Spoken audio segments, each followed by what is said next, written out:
प्रभु राम देव भगवान अल्लाह खुदा ईश आदि नाम एक ही शक्ति के हैं। वो कैसा है, कहां है, कैसे मिलता है, किसने देखा है? ये प्रश्नवाचक चिन्ह पूर्ण रूप से हटाने के लिए अवश्य सुनिए जगत गुरु तत्वदर्शी संत रामपाल जी महाराज के अमृत वचन, सर्व पवित्र धर्मों के पवित्र शास्त्रों के आधार पर। सतगुरुदेव की जय। सर्वसंगत से प्रार्थना है, सत्संग प्रारंभ हो रहा है। कृपया सत्संग स्थल पर शांति पूर्वक विराजमान होकर के श्रद्धा से सत्संग सुने। परमेश्वर की प्यारी आत्माओं से पुनर्निवेदन है,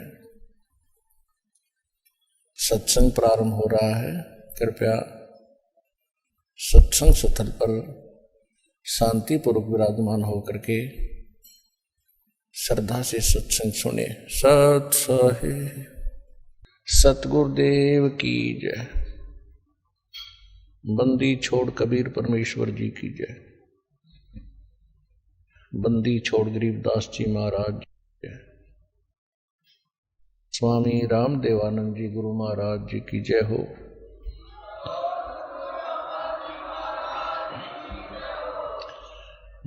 गिरिम नमो नमो सतपुरुष को नमस्कार गुरु की नहीं। सुर नर मुनि जन साधुआं संतों सर्वस दी नहीं। सतगुरु साहेब संत सब डंडो तुम प्रणाम। आगे पीछे मज हुए तिनको जा कुर्बान। नराकार निर्विषम काल जाल वैभंजनम निर्लेपम निज निर्गुणम अकल अनुवेशुंदनम। सोहम सुरति समापतम सकल समाना निर्तल। उज्ज्वल हिरंबर हरदमम बेपरवा अथाह वार पार निमज्जतम। ग्रीव जो सुमर सिद्ध होई गणनायक गलताना। करो अनुग्रह सोई पारस पद परवाना। आदि गणेश मनाऊं गणनायक देवन देवा। चरण कमल लो लाऊं आदंत करूं सेवा। परम शक्ति संगीतम रिद्धि सिद्धि दाता सोई। अवगत गुण अतीतम सत्पुरुष निर्मोही।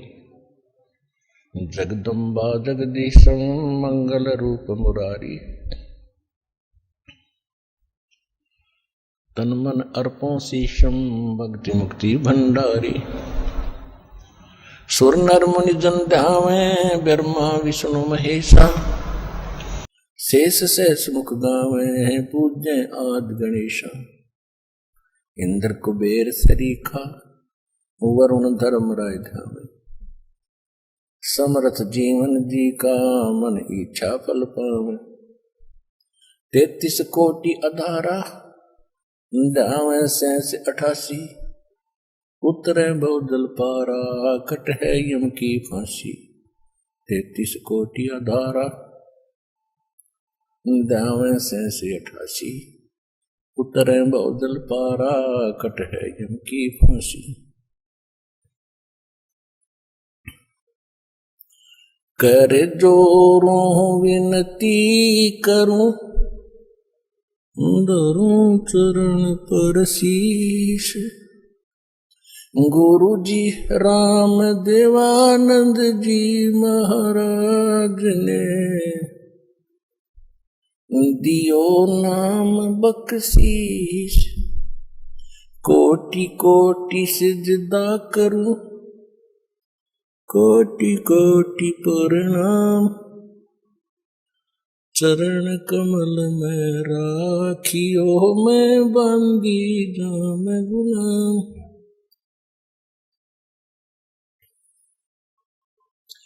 कुत्ता हूँ गुरुदेव का रामपाल दास का नाम। गले प्रेम की जेवड़ी जाखे तो जाऊं। तो करो तो बावड़ू दूर दूर करो तो जाऊं, जो राखो तो ही रहूं, जो देवो सो खाऊं।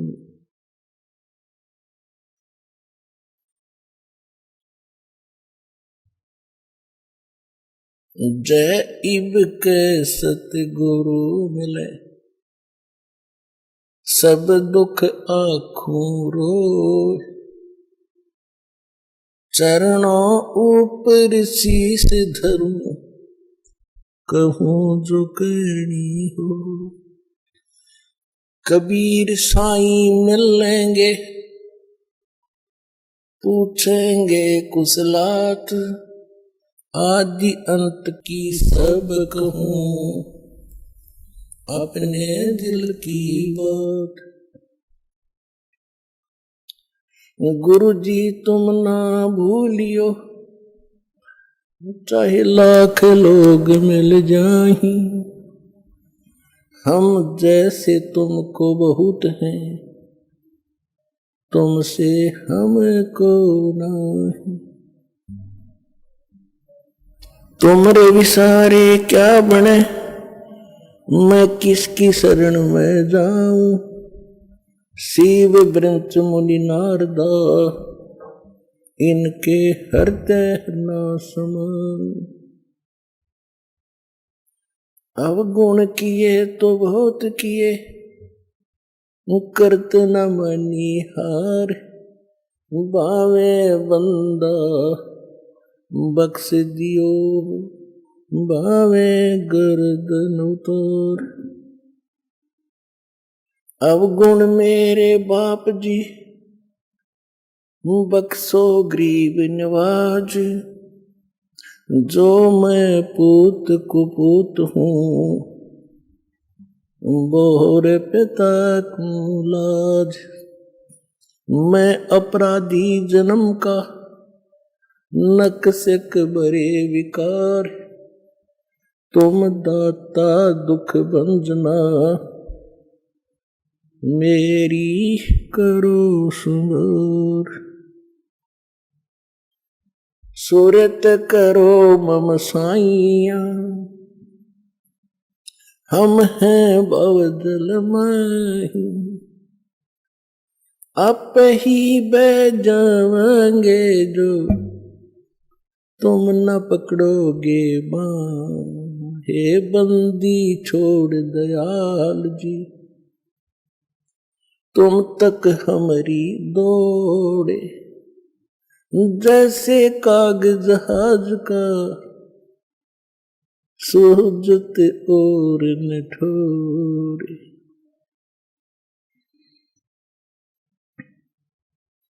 परमपिता परमात्मा, सर्व सृष्टि के रचनहार कबीर परमेश्वर जी, ये हम सभी आत्म एहसास हो रहा है, क्योंकि एक प्रश्नवाचक चिन्ह आज तक किसी से हट नहीं पाया कि हम क्यों मरते हैं, क्यों जन्मते हैं। हम कितना अच्छा परिवार बनाते हैं, उनमें कितना अच्छा प्रेम होता है, मोह होता है, लगाव होता है, और एक सेकंड में वो सब बिखर जाता है। इसके विषय में हम कभी चिंतित होते हैं तो फिर सोच लेते हैं कि सभी के साथ हो रहा है। ये एक परंपरा मान ली हमने कि ऐसा तो होगा ही होगा, पर ये काम तो करते ही रहो। कौन सा कार्य करते रहो? कोठी बनाओ, बंगले बनाओ, कार बड्डी लो और मर जाओ। ये कौन सा कार्य था? सभी हमारे साथ जो घटनाएं घट रही हैं, आप प्रतिदिन देखते हो, किसी न किसी गांव में या किसी घर में अपने खुद को भी बहुत सी ऐसी घटनाओं से हमारा पाला पड़ा है। तो ये सब हो क्यों रहा है? तो उसके लिए परमात्मा हमें स्वयं आकर के ज्ञान कराते हैं कि आप इस गलत लोक में आ गए, और यहां से जाने का जो इस जन्म और मृत्यु के रोग से बचने का जो तरीका है, जो विधि है, वो वास्तविक भक्ति है, वो परमात्मा स्वयं ही बताती है। और उसके लिए वो स्वयं सशरीर वहां से आते हैं जहां परमात्मा रह रहे हैं। इस काल भगवान को ही हम ब्रह्म कहते थे, और जो वेदों के ज्ञाता माने जाते थे वो कहा करते थे कि ब्रह्म सुप्रीम पावर है, ब्रह्म से ऊपर कोई परमात्मा नहीं है। ब्रह्म कहाँ रहता है? वो ब्रह्म लोक में रहता है। फिर पूछते थे परमात्मा है कैसा? कि वो निराकार है। तो पुण्यात्माओं, अब आपको परमात्मा का दिया हुआ वो ऐसा ज्ञान प्राप्त हो चुका है कि उस ज्ञान की तुलना में आप बहुत आसानी से तोल सकते हो, जांच सकते हो। जो हमारे धर्म गुरु ऋषि महर्षि जो हमें ज्ञान दिया करते थे, वो कितने भगवान से परिचित थे, वो कैसा उन्होंने भगवान को जाना था।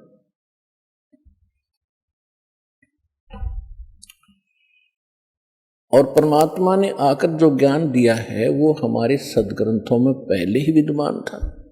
ये क्या जाने वेदों और गीता को, क्या जाने ये पुराणों के विषय में, इसको संस्कृत भाषा नहीं आती।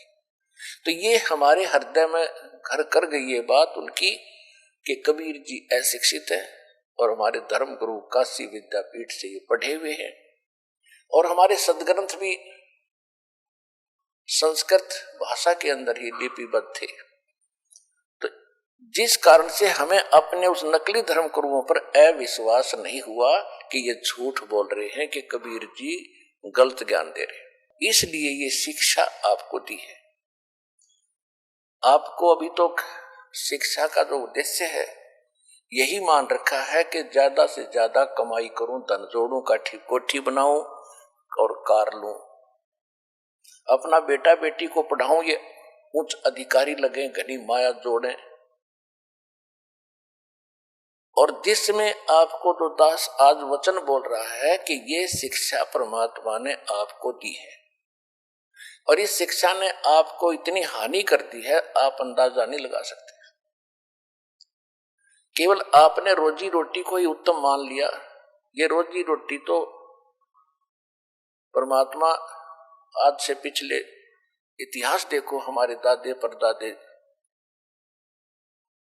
वो भी अपना टाइम पास करके, जो भले ही झोपड़ियों में रहे हो, लेकिन कितनी शांति थी, कितने निरोग रहते थे, कितनी बुराइयां नाम मात्र भी नहीं थी। और आज आप देख रहे हो जहां इस माया का प्रवेश हो जाता है वहां जीव चैन से नहीं रह सकता। रात रंट दिए, इंटरनेट बना दिया, मोबाइल बना दिए, इलेक्ट्रॉनिक ये टीवी चैनल बनवा दिए, डीवीडी और सीडी बनवा दी, एक छोटी सी चिप बनवा दी जिसमें 100 घंटे का सत्संग आ जाता है, मैटर आ जाता है।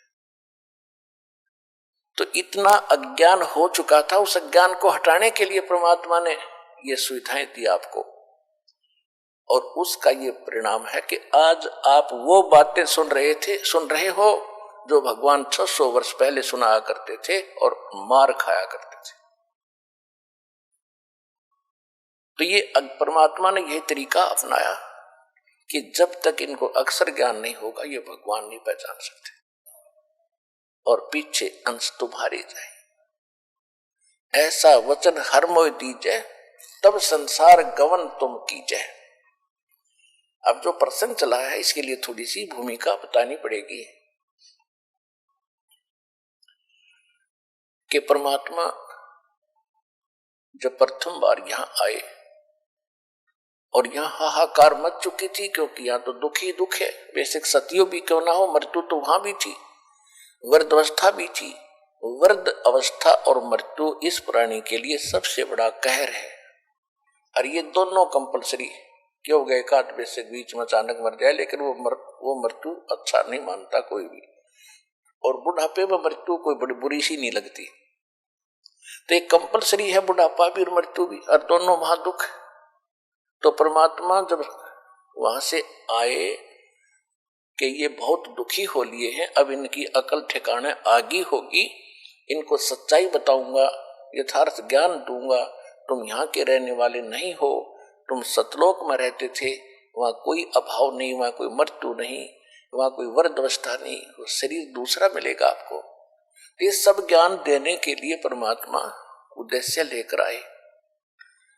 जब इस 21 ब्रह्मांड में प्रवेश होता है तो सबसे पहले ये काल वहां बैठा होता है, और वहीं पर इसने एक तपस्या बना रखी है जिसके ऊपर 1 लाख प्रतिदिन मानव शरीरधारी प्राणियों को ये उसके ऊपर भूनता है, उनसे निकले हुए गंध को ये खाता है,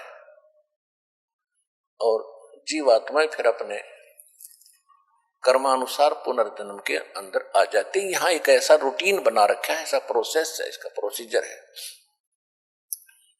तो जो ही परमात्मा वहां आकर खड़े हुए, जो ही भगवान उनके पास आकर खड़े हुए, तो उनकी जो तपत थी, जो आंच थी, वो नहीं लगी। टुकड़ी ज्यों की तो गर्म थी, ऐसे ही उसमें से लपट निकल रही थी। लेकिन उन जीवों को जो वहां बैठे थे उसमें भून रहे थे, उन पर आंच लगनी बंद होगी और वो बैठ गए सारे। तब सामने भगवान को देखकर उन्होंने कहा कि हे परमात्मा, हम कौन से कर्म का दंड यहाँ भोग रहे हैं। उन्होंने सोचा यही है भगवान, ये आ गया सामने खड़ा है। परमेश्वर कबीर जी ने कहा कि तुम जो ये सजा भोग रहे हो, ये तुम्हारे नीचे की कर्मों की नहीं, ये तो सतलोक में तुमने गलती की थी उसका दंड है। फिर परमात्मा ने सृष्टि रचना सुनाई उनको कि तुम पहले वहां रहते थे जहां से मैं आया हूं, वहां कोई मृत्यु नहीं थी, वहां जन्म नहीं था, कोई रोग नहीं था, किसी चीज का अभाव नहीं था, और तुमने ये गलती की थी। जो यहाँ का भगवान है, 21 ब्रह्मांड का जो स्वामी है, ये काल है, ये ज्योत स्वरूपी निरंजन है, इसको ब्रह्म कहते हो तुम। तो इसने एक गलती की थी ऊपर, इसको श्राप लगा था उस कारण से कि 1 लाख मानव शरीरधारी प्राणियों को ये नित्य खाओगा।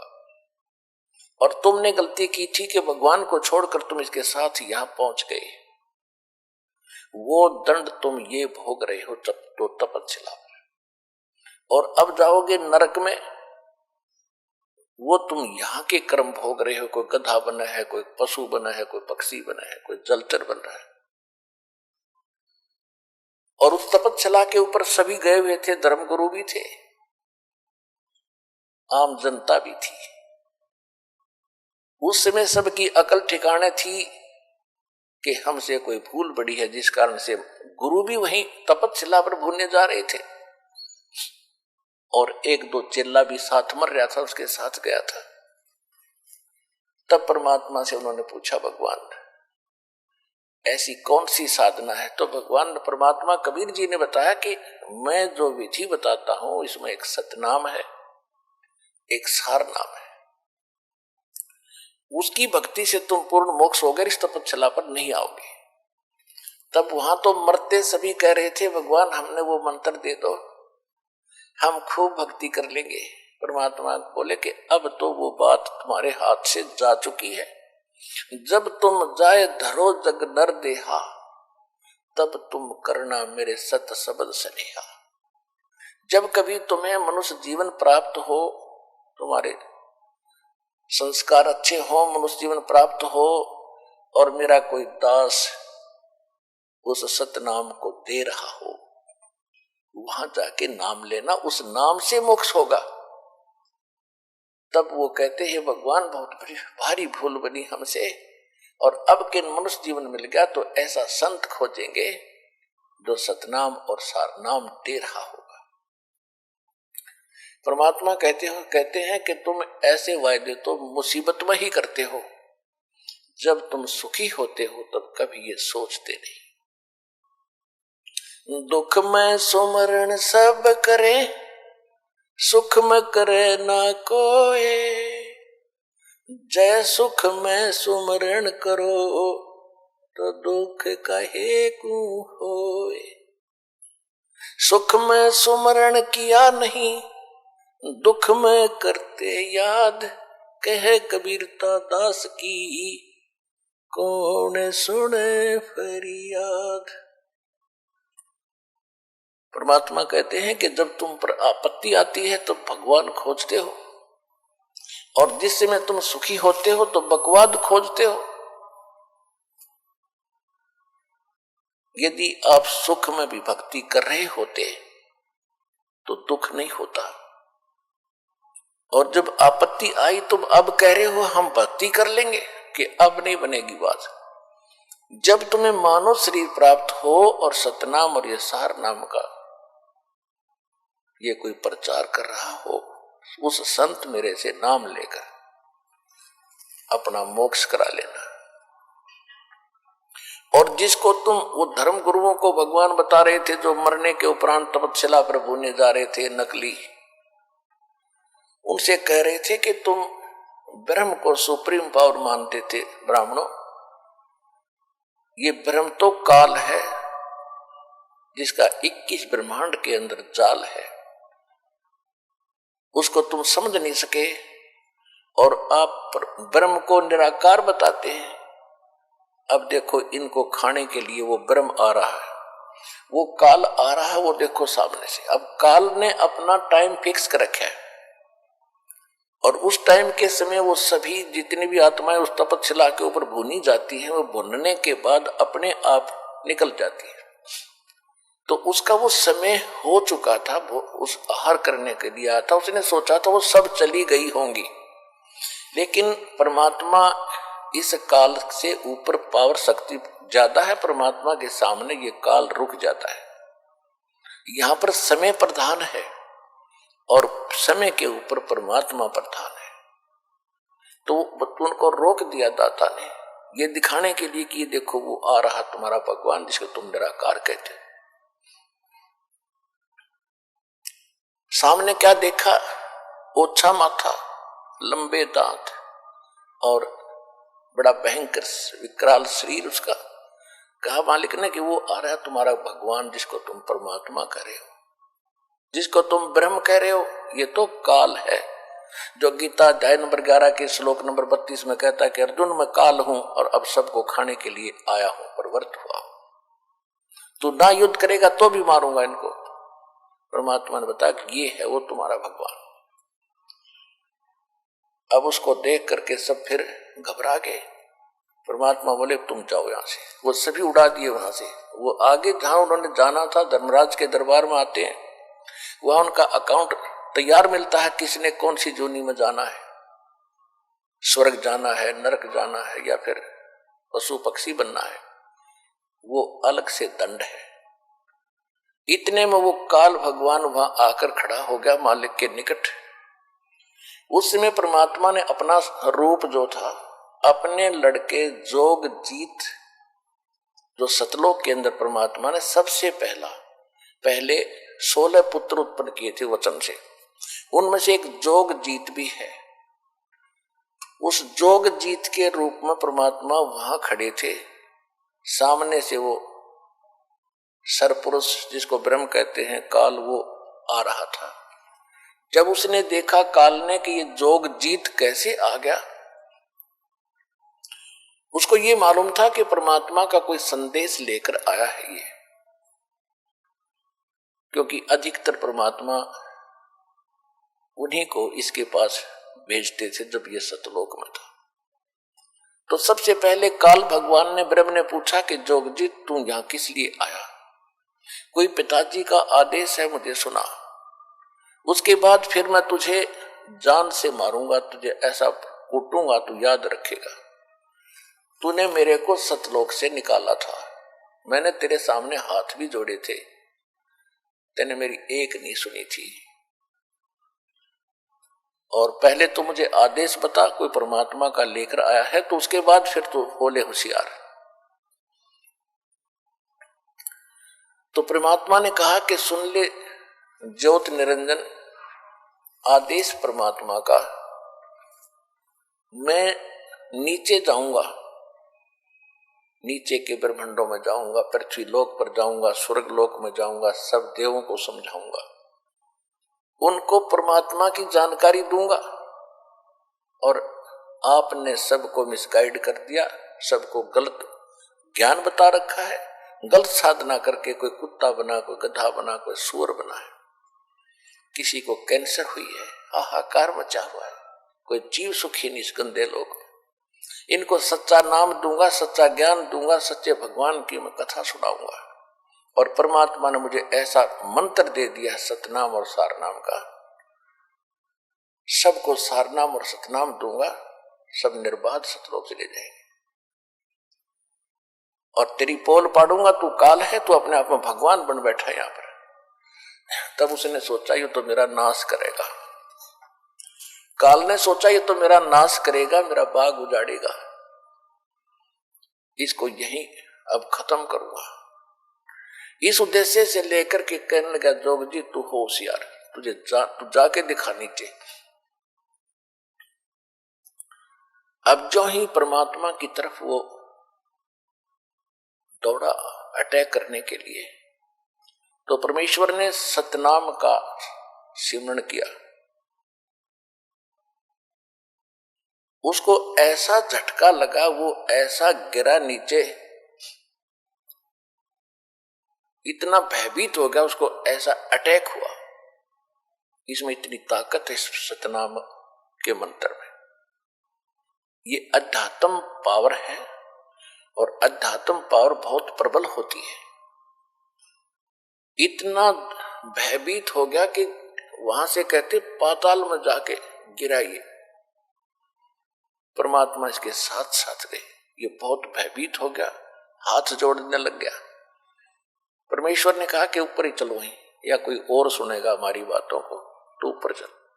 इसको फिर लाए, ऊपर ले गए और ऐसे गिरा पड़ा रहा नीचे जैसे पक्षी की पंख कट जाती हैं, उड़ नहीं सकता, तड़प रहा होता है। तब इसने पैर पकड़ दिए, नीचे नीचे सरक गए कबीर भगवान के, जब जोग जीत रूप में मालिक वहां खड़े थे। चरण पकड़ के रो रहा है कि तू मेरा बड़ा भाई, मैं तेरा छोटा भाई। छोटे तो गलती कर देते हैं, बड़े अक्षमा किया करते हैं, मुझे माफ कर दो, मैंने तो एक भाई समझकर तेरे साथ ये डिठाई कर दी, ये गलती कर दी। आप तो बख्शनहार हो, आप, मैं तो आपको पिता का स्वरूप मानता हूं, मुझे माफ कर दो। अपने आत्माओं, यहाँ प्रत्येक प्राणी के अंदर ऐसा स्वभाव है, क्योंकि जैसा राजा यथा प्रजा, यथा राजा तथा प्रजा। तो हम सभी में ये वही दोष है। जब हमने काम निकालना होता है तो चरण पकड़ लेते हैं, हाथ जोड़ते हैं, चापलूसी करते हैं। उससे पहले हम अपनी ताकत का इजहार भी करते हैं कि इसको डरा धमका के कुछ काम करा लूं। जब देखते हैं कि सामने वाला ताकतवर है तो हम उसके चापलूसी करके अपना उल्लू सीधा करना चाहते हैं। तो उसने, परमात्मा ने कहा कि मेरे पैर छोड़ दो। नहीं, तब छोड़ूंगा जब आप मेरी कुछ शर्त मंजूर कर लगे। परमेश्वर ने कहा कि बोल, तेरी क्या शर्त है? एक तो ये है कि 3 युगों में जीव कम ले जाना, और चौथा युग जब कलयुग आवे तो आप कितने ही जीवों को निकाल ले जाना। परमात्मा को मालूम था कि 3 युगों में ये प्राणी मेरे काबू में आवेंगे नहीं, क्योंकि इनको सुख रहेगा। सतयुग के अंदर बहुत पुण्यात्मा आत्माओं का जन्म होता है, और जैसे संस्कार लेकर प्राणी यहां उत्पन्न होता है, परमात्मा उसकी वैसी ही व्यवस्था उसके अनुसार कर देता है। तो सतयुग में पुण्यकर्मी प्राणी होते हैं, सुंदर आबहवा होती है, लाखों वर्ष का जीवन होता है, बाप से पहले पुत्र नहीं मरता और पत्नी विधवा नहीं होती, इतना अच्छी व्यवस्था रहती है, लाखों वर्ष का जीवन होता है, तगड़े तगड़े शरीर, लंबे लंबे बड़े फलदार वृक्ष होते हैं, कोई चीज का भाव नहीं। जैसे आज हम मेहनत करते हैं गेहूं चने बनाने के लिए, इतने सब तो उगे रहते हैं, सब तो इतने रहते, तोड़ दो खा लो और रख लो, बाकी पड़े खड़े रहो, उन्हीं से झड़झड़ा कर फिर अगली बार फिर उग जाते हैं। इस तरह रहता है वहां पर। तो उसके बाद त्रेता युग आता, उससे कुछ कम संस्कार के लोग उत्पन्न होते हैं। द्वापर में फिर उनसे भी कुछ कम अच्छे किस्मत के होते, लेकिन दुख फिर भी कम होता है। जब तक इस प्राणी को दुख नहीं होता तब तक ये भगवान याद नहीं करता, कोरी बकवाद याद करता है।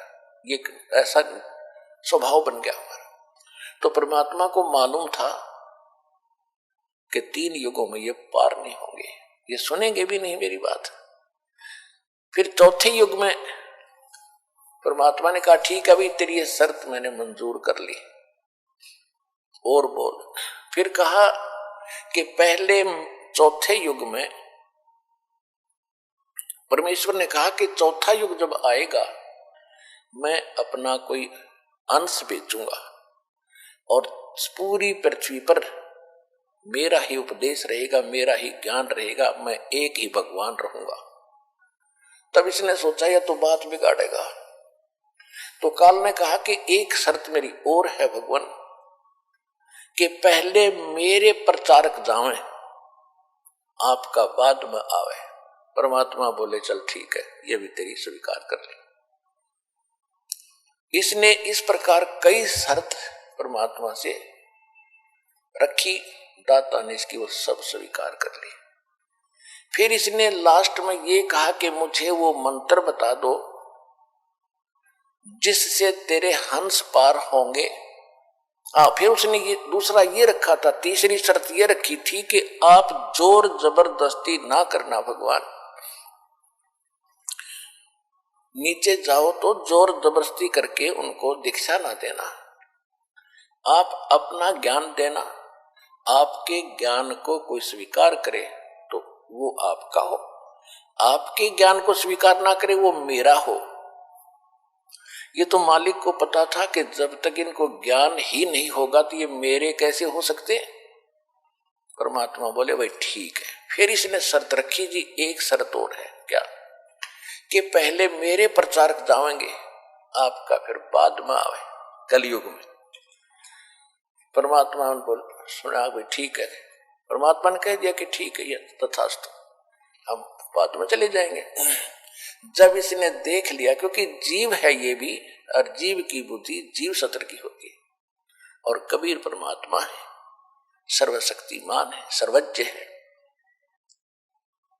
तब उसने क्या देखा कि अब ये क्या करेगा, चौथे युग में आएगा, कर लेंगे जो करना है। एकदम खड़ा हो गया, गर्द निकली, बच्चा सुखी, इस फार्मूले से खड़ा हो गया। तो तब कहा कि जाओ जोग जीत संसारा, जीव न माने कहा तुम्हारा। फिर कहते 12 पंथ करूं मैं साचा, और नाम तुम्हारा ले करूं अवाचा। उन 12 पंथ नाम जो ले ही, वो हमरे मुख आन समोही, और अनेक पंथ चलाऊं, या विद जीवा को भरमाऊं, देवल धाम और मंदिर पुजवाऊं, और ऐसी भक्ति दृढ़ करवाऊं, नकली भक्ति दृढ़ करवाऊं, और जाइयो जोग जीत संसारा, फिर जीव न माने कहा तुम्हारा। जीव तुम्हारा कहा न माने, हमरी ओढ़ हो बाद बखाना। ऐसे अज्ञान से भर दूंगा, मंदिर मस्जिद गुरुद्वारे धाम इनकी पूजा पर दृढ़ कर दूंगा, और ये तीर्थ व्रत जब तक चतलाऊं, या विद जीवों को भरमाऊं। तीर्थों पर, व्रत के ऊपर, धाम मंदिर, देवल कहते मंदिर को, इनमें दृढ़ कर दूंगा इनकी बुद्धि को, और तेरी कोई नहीं सुनेंगे। जब तुम्हारा पीछे अंश जाएगा उसकी कोई नहीं सुनेगा, और मेरे वकील बन करके तुम्हारे साथ विवाद, जाइयो जोग जीत संसारा, जीव न माने कहा तुम्हारा। परमात्मा को उसकी बुद्धि के सतर पर हंसी आ रही थी, और परमात्मा ने कहा ठीक है, कलयुग बीते 5500 पाचा, तब ये वचन मेरा होगा साचा। कलयुग बीत जावे जब एता, चौथा युग जब कलयुग आई, तब हम अपना अंश पठाई। घर घर देखो बोध विचारा, सत्य नाम सब ठोर उचारा। हाँ, फिर इसने एक शर्त और रखी थी कि हे परमात्मा, जो आप नाम दोगे ना और जिससे वो पार होगा, वो सतनाम मुझे बता दो, ताकि जिसके पास वो सतनाम होगा मैं उससे दूर हो जाऊंगा। परमात्मा बोले मुझे इतना बिल्कुल नादान मत समझे, ऐसा मेरा बौड़ा मत समझे मूर्ख, और जो तेने चतुरता की है इसका तुझे आगे पता लगेगा। परमात्मा ने कहा कि उस सतनाम को नहीं बताऊंगा तेरे को, तू तो जुल्म कर देगा, और उस सतनाम की यह शक्ति तूने देख ली है। जिसके पास, मेरे हंस के पास सतनाम होगा, तो निकट जाके दिखा दिए उसके, आप पे पता लग जा कि इसके पास वो सतनाम, तुझे बताने की जरूरत नहीं पड़ेगी। वो सतनाम ऐसा होगा जैसे मैंने सतनाम का सिमरण किया तो पताल में जाके गिरा था, और जिस हंस के पास ये सतनाम होगा उसकी ये हालत होगी, कुछ छेड़ के दिखा दियो मेरे बच्चे को। तो क्या कहा कि चौथा युग जब कलयुग आई, तब हम अपना अंश पठाई। घर घर देखो बोध विचारा, सतलोक सतनाम सब ठोर उचारा। सतनाम सुना सुना था राधा स्वामी वालों से, इन राधा स्वामी वालों ने सतनाम के कह पता नहीं, ये खान का है कि पीने का है, ये कोई सतलोक है या कोई स्थान है या कोई नाम है या भगवान है। ऐसे बच्चों जैसी व्याख्यान की सुनकर पढ़कर देखो इनके महापुरुषों की पुस्तकें। ओ संत मत प्रकाश भाग 1, 2, 3, 4 निरडंगे पर रखे इन्होंने। वही सतनाम, वही सचखंड, वही सतलोक, वही सारनाम, वही सत्सबद, हर वही असली राम, वही हमारी सतनाम हमारी जात है। सतनाम ये 2 अक्षर का होता है, और इसकी आज तक छींट नहीं लगने दी। हाँ, परमात्मा जब आए उन महापुरुषों से मिले, उनको सतनाम दिया था, लेकिन उनको प्रतिज्ञा दिला दी थी कि इसका जिक्र ना करना, नहीं तो नाश हो जाएगा बने बनाए हमारे सारे मिशन का। तो जिन महापुरुषों से मालिक मिले वो सतनाम उनको दिया, उनसे प्रतिज्ञा दिला दी थी, धर्मदास मेरी लाख दुहाई। ये मूल ज्ञान दास बता रहा है, ये न कबीर पंथियों के पास है, और ये मूल नाम के अंदर कंप्लीट कोर्स आता है। कंप्लीट कोर्स जो प्रथम 7 मंत्र, दूसरा 2 अक्षर का सतनाम, और फिर एक सारनाम, ये है मूल नाम। और जो दास आपको ज्ञान बता रहा है सृष्टि रचना आदि, सृष्टि रचना का जो विशेष कुछ ऐसा अंश है जो आपको किसी ग्रंथ में नहीं मिलेगा, कबीर पंथ के कबीर सागर में भी नहीं मिलेगा, क्योंकि उसमें काफी अंश निकाल दिए गए थे। तो ये परमात्मा ने कहा था कि वो मूल ज्ञान और मूल नाम छुपा के रखना। कब तक? फिर बताया है कि कलयुग बीते 5500 पाचा, तब ये वचन मेरा होगा साचा। कलयुग बीत जावे जब एता, तब सभी प्राणी परम पुरुष पद चेता। कि जब 5500 वर्ष कलयुग बीतेगा, उस समय घर घर परमात्मा, बोध माने ज्ञान है, कबीर परमात्मा के ज्ञान की चर्चा जुबान जुबान पर घर घर होगी। अब आप देख रहे हो जितने भी बच्चे हैं परमात्मा की शरण में आए गए हैं, किसी के घर पर मोबाइल चल रहा है, किसी के घर पर कोई टीवी में सीडी लगा रखी है और आरती हो रही है, सिमरन चल रहा है। जहां जहां भी आप जाते हो, क्योंकि हमारा मार्ग ऐसा है कि जब भी आप सफर कर रहे हो तो भक्ति करनी है। कोई जैसे आप यहाँ से जाते हो, यहाँ के लिए आते हो, ट्रेन में आते हो, बसों में आते हो, अपनी गाड़ियों में आते हो, तो रास्ते में अवश्य सिमरन करते हो। कोई सुबह का समय हो गया, सुबह की आरती को, दोपहर की, फिर शाम की, दिन में मंत्र। तो इस तरह ये पूरे वातावरण में ये परमात्मा का जो यथार्थ भक्ति है, इसकी ऐसी फैल रही है, ये पूरे विश्व में जा रही है।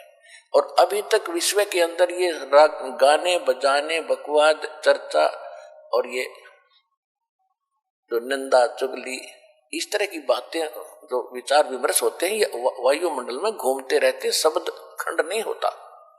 और अब ये वचन चलेंगे परमात्मा की सतवाणी के और सिमरन की, जो सिमरन करने से आपको तो ताकत आती ही है, वो जो बाहर निकलता है एक मंत्र उपदेशी पूर्ण संत से लेकर फिर जाप करते हो बाहर निकालते हो तो वातावरण में फैलता है।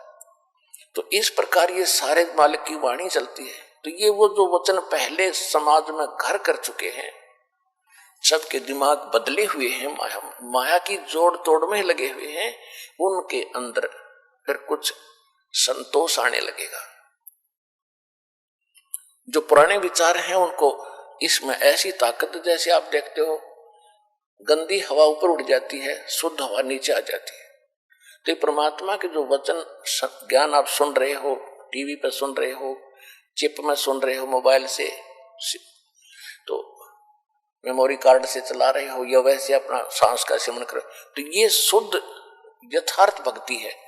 ये वातावरण में नीचे नीचे रह जाएगी। और जो ये पहले की बकवादें हैं, जो लड़ाई झगड़े घर घर में हो रहे हैं, आपस में लड़ते रहते हैं, तो ये सारे समाज में घूम रहे, तो सबके माइंड पर टकरा कर वो सबको ऐसे बेचैनी पैदा कर रहे हैं।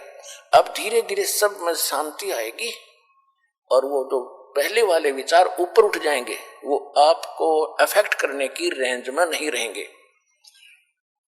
एक उदाहरण सुनाता हूं आपको। एक साधु संत अपनी किसी शिष्या के घर चला गया। उस लड़की के, उस माई के घर पे उसकी बहन आई हुई थी और उसकी बहन की लड़की विधवा हो चुकी थी। और उस संत के साथ 2-4 भक्त और भी साधु थे, उन सब ने वहां पहुंच गए। तो उसकी जो शिष्या थी उस संत की, उसने अपनी बहन का सहयोग लिया खाना बनाने में, कि बहन खाना बना, कई भक्त आ गए हैं, महात्मा जी आए हैं। तो जब उन्होंने खाना खा लिया, शाम में वह सो गए, तो सारी रात वो संत बैठा रहा। ऐसा सपना आया उसको कि जैसे मेरी बेटी विधवा होगी, हे भगवान छोटे छोटे बच्चे हैं, इसका क्या होगा, ये कैसे जीवन निर्वाह करेगी, मेरी तो भोली भाली बेटी है, ये कैसे जिएगी। ऐसा करता करता इतना बेचैन होकर वो उठा तो काफी चिंतित था कि क्या हुआ, ये भी कोई सपने में मैं कभी ये बात भी नहीं करता, कभी चर्चा भी नहीं चलती है। बुलाई कि बेटी ये खाना किसने बनाया था आज रात का, कि मेरी बहन ने बनाया था गुरुजी। तेरी बहन को बुलाना। क्या तेरी बहन को कोई ऐसी दुर्घटना घटी है, उसके घर पे कोई ऐसी घटना घटी है, कोई दुख है उसको? हाँ जी बहुत भारी दुख है उसको, उसकी बेटी विधवा होगी अभी 1 महीना पहले और बहुत दुखी रहती है। अब वो बहन खाना बना रही थी और मंदिर से सिमरन वो हो रहा था, मेरी बेटी का क्या होगा, छोटे छोटे बच्चे, हे भगवान कैसे निर्वाह करेगी। अंदर से घड़ी दुखी थी। तो वो खाने में प्रवेश हुआ और वो खाना उसने खाया तो उसमें भी वो उचाटी पैदा कर दी। तो ये सूक्ष्म विचार आपको ऐसे प्रभावित किए हुए हैं और ऐसी ही प्रेरणा सब में बनी हुई। सपने में नो दुखी कोई जीव सुखी नहीं। तो परमात्मा की ये जो वाणी अब चल रही है ये बहुत प्रचुर मात्रा में होगी और ये फिर क्या करेगा, पूरा वातावरण ऐसे चेंज होगा। ये ऊपर चले जाएंगे जो दूसरे वचन हैं जो आज तक सुनते रहे, लेकिन अब उनकी संख्या ज्यादा है, क्वांटिटी ज्यादा है, हमारी थोड़ी है, तो फिर भी ये ज्यादा प्रभावशाली रहेगा। इनको धीरे धीरे एक गांव में 10 घर 20 परिवार हैं, बाकी सैकड़ों 200-300 दूसरे चर्चा वाले। तो धीरे धीरे ये प्रचार उन पे भी असर करेगा, अड़ोस पड़ोस में भी, फिर उनकी भी कभी भावना बदलेगी। क्योंकि परमात्मा के बच्चे तो सभी हैं, चाहे कोई आज हिंदू है, मुसलमान है, सिख या ईसाई है, कोई अमेरिका में है, कोई अफ्रीका में है, भारत या पाकिस्तान, बलोचिस्तान, कहीं पर भी पैदा बच्चे उसके सभी के। और उसने सभी बच्चे उतने ही प्रिय होते हैं जैसे बाप को माँ को। अपने छोटे से लेकर बड़े तक चाहे 20 बालक हो, एक जैसे प्यारे होते हैं। वो आपस में बेशक लड़ते रहे, लेकिन माँ बाप के हृदय में उनकी जगह ज्यों की त्यों होती है। तो इसी प्रकार आज जब हिंदू मुस्लिम सिख ईसाई बनकर आपस में बेशक हम लड़ रहे हैं, लेकिन परम पिता ने हमें उतने ही प्रिय है और वो चाहते हैं कि इनका ये झगड़ा मिटे, चैन से रहे। तो उसके लिए ये शुरुआत दाता ने कर रखी है। उस परमात्मा ने जो वचन किया था और काल ने भी कहा था कि आप बेशक उस समय में कितने ही प्राणी ले जाना चौथे युग में, तो परमेश्वर ने 600 वर्ष पहले धर्मदास जी से कहा था, धर्मदास मेरी लाख दुहाई, ये सार शब्द की तबार न जाई, सार शब्द बाहर जो पढ़ी, ये बिचली पीढ़ी हंस न तरही। तो पुण्यात्मा परमात्मा ने, कबीर भगवान ने पहले हमारे को एक ज्ञान दिया था इस काल भगवान को, जिसमें कंप्लीट स्पिरिचुअल नॉलेज था, पूर्ण अध्यात्म ज्ञान था। इसने उनको देखा और पढ़ा, इसको पता चला कि इसके अंदर तो वही ज्ञान है जो मेरा पर्दाफाश कर देगा। तो इसने वो मेन जो पार्ट थे, हिस्सा था, मुख्य हिस्सा अंग उस वेद के कैंसिल कर दिए। 4 वेद रख लिए इसने। इन चारों वेदों में महिमा तो पूर्ण परमात्मा की है, कबीर भगवान की, लेकिन भक्ति की विधि केवल ब्रह्म तक की है। ओम का नाम और ये 500 यज्ञ, इतनी है बस। अब परमात्मा ने उसकी पूर्ति करने के लिए स्वयं आना पड़ता है। चारों युग में संत पुकारे और को के कहा हम हेल रे, हीरे माणक मोती बरसे, ये जग चुगता डेल रे। सतयुग में सत सुकरत कह टेरा, त्रेता नाम मुनींदर मेरा, द्वापर में करुणा में कहाया, कलयुग नाम कबीर धराया। चारों युग में मैंने चारों युगों में आके ज्ञान दिया। सतयुग में परमात्मा का नाम सत सुकृत ऋषि था, त्रेता में मुनिंदर ऋषि थे के नाम से प्रसिद्ध हुए, और द्वापर में करुणा में नाम से, और कलयुग में कबीर उनका ओरिजिनल नाम है, उस नाम से परमात्मा कलयुग में प्रकट हुए। इस कबीर नाम में भी बहुत ताकत है। जैसे कुरान शरीफ में एक कलमा है इनका, उस कलमा में करते हैं अल्लाहु अकबर। अल्लाहु अकबर, अल्लाह माने अल्लाह, अल्लाह माने भगवान, अकबर अकबर नहीं, वो कबीर है। जैसे अपभ्रंश करके हम उसको अपनी अपनी भाषा में चेंज कर लेते हैं, तो अल्लाह कबीर है, कबीरू है, कबीरन है, तो बोलने का अंतर है एक, और भाषा में अंतर हो जाता है। तो इस प्रकार वो अल्लाह कबीर है, अल्लाह अकबर है। और हजरत मोहम्मद जी को भी परमात्मा स्वयं कबीर जी आकर मिले थे। उसमें तक हजरत मोहम्मद जी का बहुत बोलबाला हो चुका था, काफी शेष हो गए थे, मुसलमान उनके अनुयायी गणे हो गए थे। और उधर से एक जबरील नाम के देवता ने उनको इतना भयभीत कर रखा था, भयभीत करके उसने अपना ज्ञान जो कुरान शरीफ का पढ़ा दिया था। परमात्मा उनको मिले, सतलोक लेकर गए, यह एक मिनी सतलोक है, लेकिन वो नीचे की जो प्रभुता थी वो छूटी नहीं, वापस आ गए। कभी गरीबदास साहिब जी ने परमात्मा की वाणी को यथार्थ चित्रार्थ किया है। उसमें कहा है कि हम मोहम्मद को सतलोक ले गए, इच्छा रूपी वहां नहीं रहो, उल्ट मोहम्मद महल यानी शरीर में पठाया, और गुज बीरज एक कलमा लाया, रोजा बंग नमाज दई रे, बिस्मिल की नहीं बात कही रे। अब मुसलमान भाइयों को भी समझा रहे हैं कि हम मोहम्मद जी को हम मिले थे, क्योंकि परमात्मा का नियम है कि अच्छी आत्माओं को मिलते हैं। उनको अपने से परिचित कराते हैं। तो एकाधी आत्मा है जो नहीं समझ सके भगवान को, अनुकूल नहीं चल सके।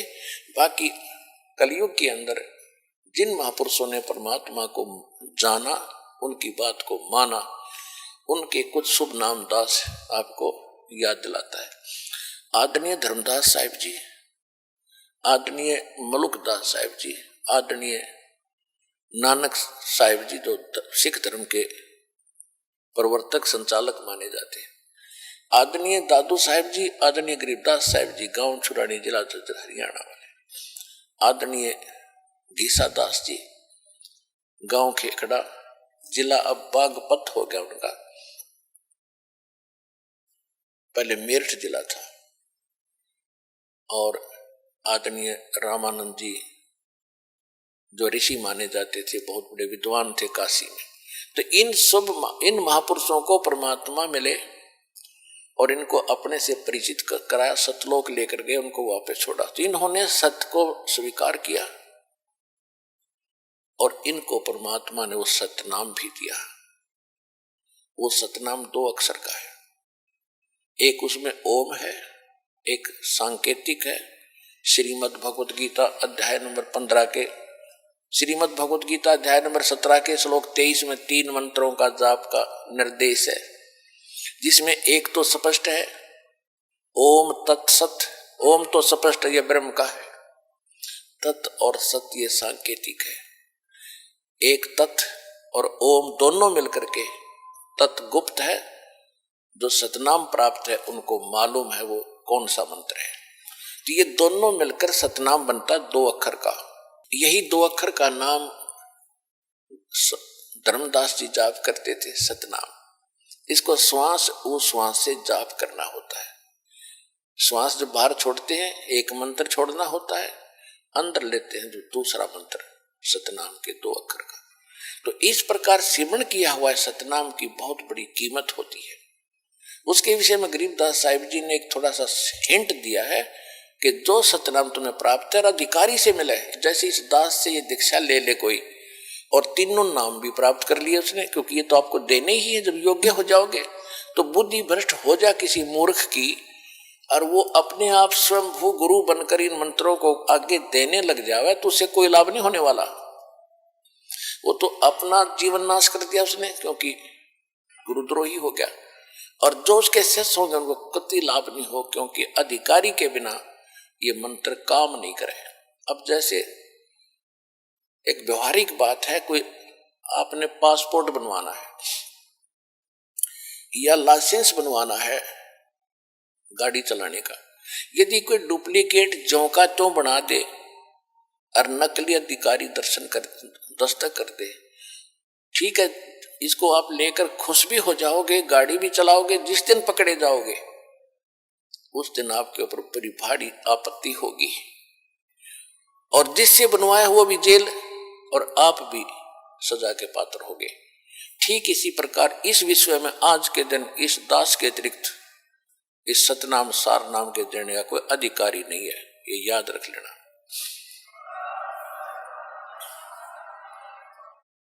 और यदि इस दास से नाम लेकर के कोई स्वयं गुरु बनकर नीच आत्मा गलती कर रहा हो, उससे भी बचना है, अन्य समाज को बचाना, झगड़ा नहीं करना।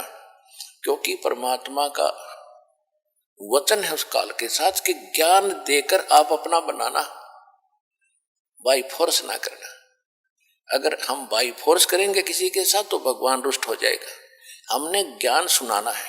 सुनने वाला भले ही आपको कोई नाराज भी होता है, आपको बुरा भला भी कहता है, तो शांति रखना।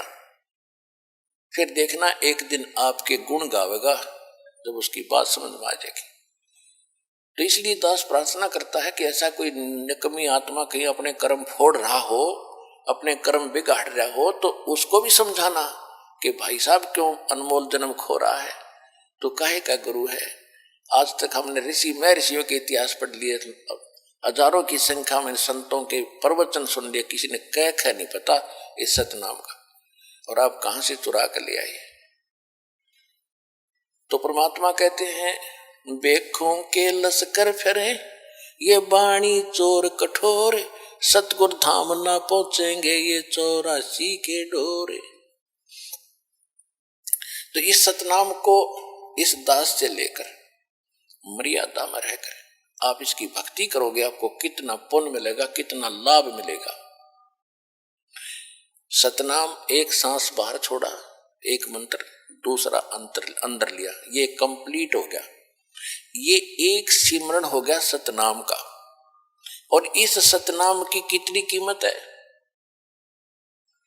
सतनाम पालड़े रंग होरी हो, 14 लोक चढ़ावे राम रंग होरी हो, 3 लोक पास्यंग धर रंग होरी हो, तो ना तुले तुलाया राम रंग होरी हो। आदरणीय गरीबदास साहिब जी को परमात्मा मिले थे गांव छुड़ानी जिला ददर वाले को, क्योंकि परमात्मा का जो काम है वो कोई निष्प्रयोजन नहीं होता। और उन्होंने पहले ये कह रखा था, धर्मदास जी ने कबीर सागर में लिखा हुआ है, कबीर वाणी एक चैप्टर है परमात्मा कबीर सागर में, उसकी 134, 136 और 137 पृष्ठ पे स्पष्ट किया है कि 12 पंथ ये काल के नकली चलेंगे। और बर्मा पंथ जो होगा गरीबदास जी का होगा, जो 1774 में, सन 1774 में जिसका जन्म होगा। और कबीर सागर में गलती से 1775 प्रिंट है, 1 वर्ष की वजह से लिखण में गलती हो रही है। तो परमेश्वर ने 600 वर्ष पहले कहा था, धर्मदास जो बर्मा पंथ होगा ना, बर्मा पंथ का जो प्रवर्तक होगा उसके द्वारा मेरी महिमा की वाणी पुनः लिखवाऊंगा। लेकिन ये 12 पंथी कबीर पंथ मेरे नाम से चला होगा काल। और बर्मा, क्योंकि जो ये महापुरुष थे गरीबदास जी थे, ये महान आत्मा थे, लेकिन इन्होंने वाणी तो बिल्कुल सारी लिख दी। इनके जाने के बाद जो उस वाणी को ना समझकर अपनी अपनी डफड़ी, अपने अपना राग ये गरीबदासी और कबीर पंथी पीट रहे। तो परमेश्वर ने कहा था जब बर्मा पंथ चल चुका होगा तब मैं अपना मैं खुद जाऊंगा उसी पंथ में, बर्मे पंथ हम ही चलावे और सब पंथ मिटा के एक पंथ चलावे। तो उसके बाद ये दास भेज दिया, भगवान नहीं आए तो उस गरीब दास के पंथ में। तो इसलिए वो जो वाणी परमात्मा ने कहा था कि बार में पंथ प्रगट हो वाणी और शब्द हमारे का निर्णय ठानी, और कहते हैं 12 पंथ हम ही को धावे और अस्त्र घर का मरम नहीं पावे, और साख हमारी ले जीव समझावे, असंग जन्म ये ठोड़ नहीं पावे। हमारी इस वाणी को, गरीबदास जी की वाणी को, मेरी वाणी को ये आधार बना के ज्ञान तो दिया करेंगे, लेकिन ये इसके असली रहस्य को ना समझकर असंग जन्म पार नहीं होंगे। फिर बार में पंथ हम ही चलावे, गरीबदास वाले पंथ में हम आएंगे और सब पंथ मिटा के एक पंथ चलाएंगे।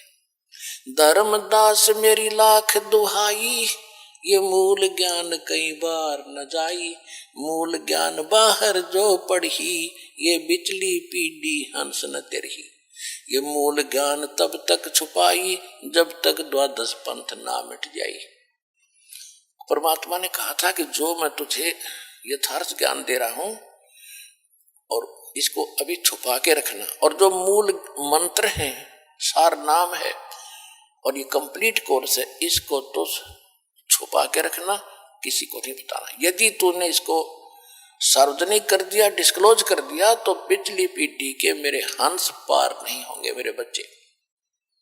फिर परमात्मा ने स्पष्ट किया है कि प्रथम चरण कलयुग निर्वाणा और तब मघर मांडो मैदाना। कबीर सागर में कबीर वाणी चैप्टर में 137 पृष्ठ पर भगवान ने कहा है कि प्रथम चरण कलयुग का वो होगा जब मैं मगर शतान से सशरीर जाऊंगा। तो सन 1518 में, संवत 1775 में, संवत 1575 में, सन 1518 में परमात्मा मगर स्थान से सशरीर सतलोक गए थे। वो था प्रथम चरण, 120 वर्ष लीला करके गए थे। फिर कहा था बिचली पीढ़ी जब आवेगी, सार शब्द बाहर जो पढ़ी, ये बिचली पीढ़ी हंस नहीं तरही। अब बिचली पीढ़ी कहां से शुरू हुई है? कलयुग बीते 5505, तब ये वचन मेरा होगा सच्चा। कलयुग बीते कलयुग 5500 जब कलयुग बीत जावे, महापुरुष फरमान ये जग तारण को आवे। सन 1997 में ये कलयुग 5505 वर्ष बीत गया। सन 1994 में दास को नाम देने का आदेश मेरे पूज्य गुरुदेव जी से हुआ था, और उसके बाद ये बिचली पीढ़ी अब शुरुआत हो रही है, जिसमें आपका जन्म है। तो जो प्रसंग चल रहा था, तो परमात्मा ने वो सतनाम की महिमा बताई है। सतनाम पालड़े रंग होरी हो, 14 लोक चढ़ावे राम रंग होरी हो। अपने आत्माओं एक मौखिक जाप करने लग जाए इंसान, जीभ पे छाड़े पड़ जाए, और कितना नाम जाप कर सकता है।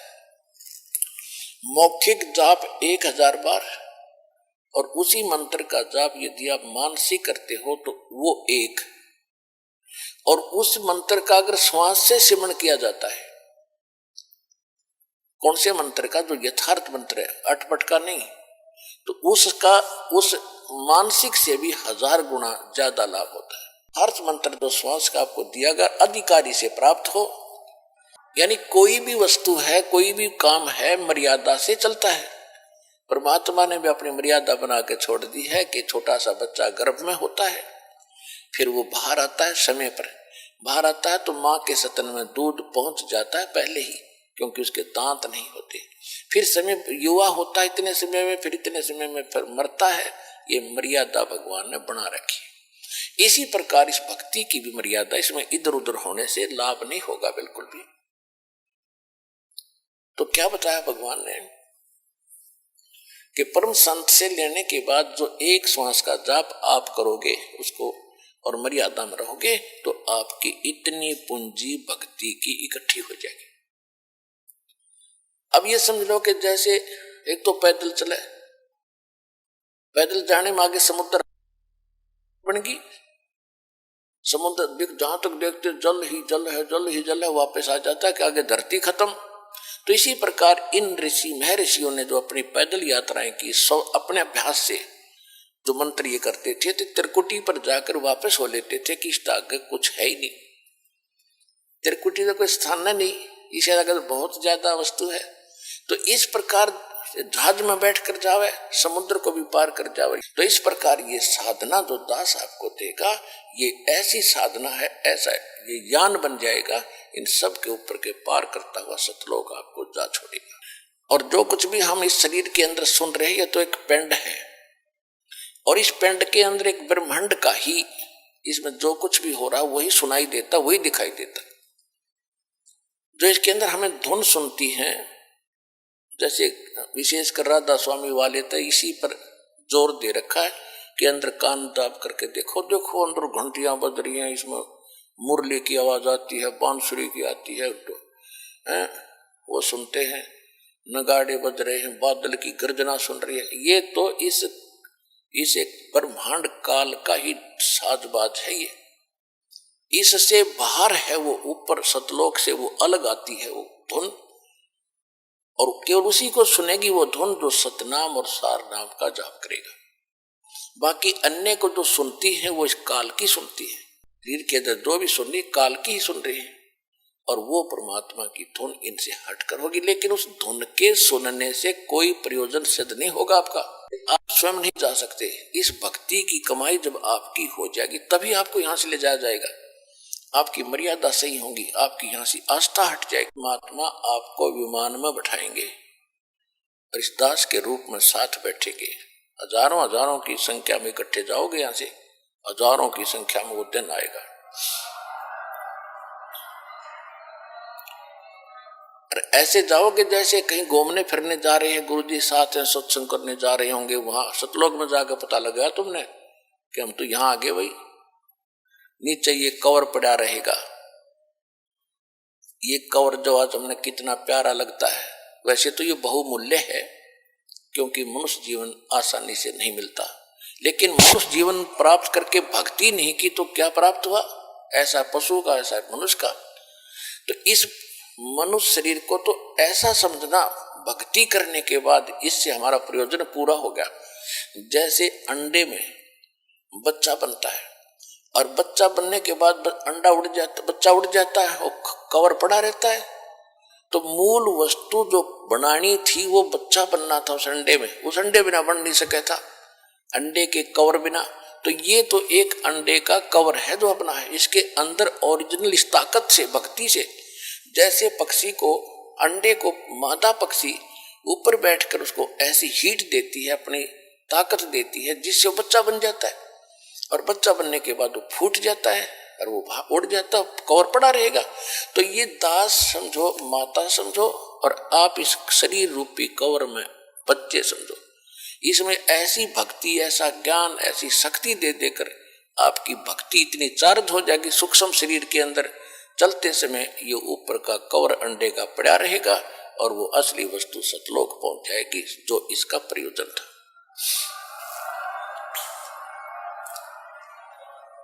इसके विषय में सूक्ष्म वेद में गरीबदास साहिब जी ने कहा है, देह गिरी तो क्या हुआ, ये झूठी सब है पटीट, पक्षी उड़ गया आकाश को और चलते कर गया बीट। एक और उदाहरण दिया है कि ये जो शरीर है तेरा, ये तो खत्म होना है, यो अगर आपने भक्ति सही कर ली और सत भक्ति कर ली, कमाई इसकी इकट्ठी कर ली, तो ये बेशक गिरी रहो, ये तो ऐसी है उस समय तेरे लिए जैसे पक्षी उड़ते समय और बीट करके उड़ जाए। ये शरीर जो है मनुष्य का, ये तो बीट समझो, और ओरिजिनल वस्तु इसके अंदर एक सूक्ष्म शरीर है, उसमें यह भक्ति चार्ज हो जाएगी आपकी। उस भक्ति से चार्ज होने के बाद ये निकल कर चला जाएगा। आपको ऐसे समझो कि पक्षी बीट कर जाकर यो ऐसा शरीर रह जाएगा, इसकी कोई वैल्यू नहीं फिर। और जब तक ये आपके पास है, आपको उदाहरण दे दिया, अंडे बिना बच्चा नहीं बने, इस शरीर के बिना यो मोक्ष और इसमें चार्जिंग नहीं हो सकती। और जब हमारा काम पूरा हो गया तो ये शरीर छूटेगा, तो छोड़ना पड़ेगा। जब बच्चा अंडे में ना निकलेगा तो अंडे में मरी जाएगा, तो खत्म हो जाएगा। इससे निकलेंगे, फिर ऐसे नहीं निकलेंगे जैसे पहले तो इसको मार पीट कर निकालते हैं यम के दूत। और इस भक्ति की ताकत से आप 1 सेकंड में बाहर पाओगे इससे, और परमात्मा के विमान में और सतलोक जा रहे होगे।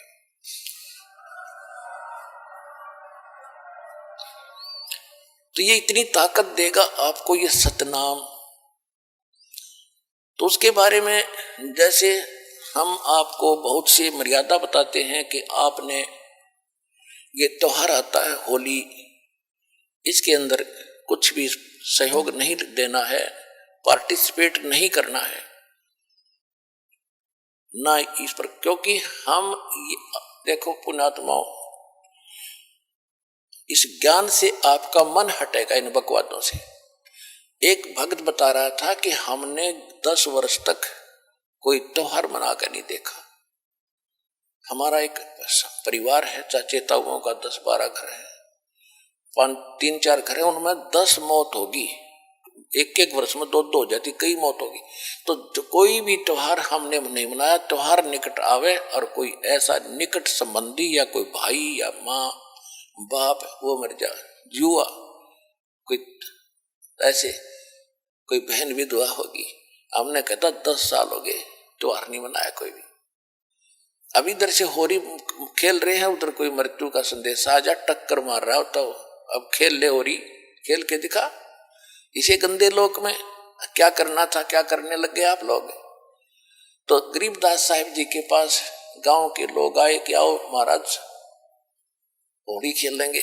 परमात्मा के बच्चे बोले भाई हम ये होली नहीं खेलते, हम होली खेलते हैं राम नाम की। राम नाम की होली जो खेलता उसको कभी हानि नहीं होती, दुख नहीं होता। और राम नाम की होली भी तभी खेली जाएगी जब हमारे पास राम का नाम सही होगा। तो राम नाम कौन सा है सही, गरीबदास जी तो क्लियर कर रखा है। राम नाम जप कर थर होई, ओम सोहम मंत्र दोई। यू है राम का नाम। तो उसके बारे में क्या बताते हैं, सतनाम पालड़ रंग होरी हो। यानी ग्रंथ में गुरु गरीबदास जी की वाणी में तो वो अक्षर न्यारे न्यारे लिखे हैं, लेकिन मैं बार बार नहीं बताऊंगा, उसको मैं सतनाम बोल रहा हूं।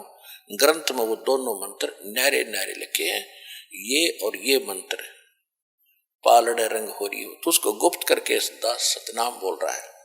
वैसे गरीबदास जी की वाणी में वो दोनों मंत्र लिखे हैं कि दोनों मंत्र पालड़ रंग होरी हो, मैं उसको सतनाम कह रहा हूं। तो क्या कहा कि सतनाम पालड़ रंग होरी हो, भाई 14 लोक चढ़ावे राम रंग होरी हो, 3 लोक पासेंग धर रंग होरी हो, तो ना तुले तुलाया राम रंग होरी हो। अब इस सतनाम की आप भक्ति करोगे तो आपके घर पर कोई आपत्ति नहीं आओगी, ना कोई अकाल मृत्यु होगी, ना कोई दुख होगा, ना कोई रोग सतावेगा। तो असली होली, असली खुशी तो हम राम नाम के रंग से ही खेल सकते। उनका कहने का भाव ये है।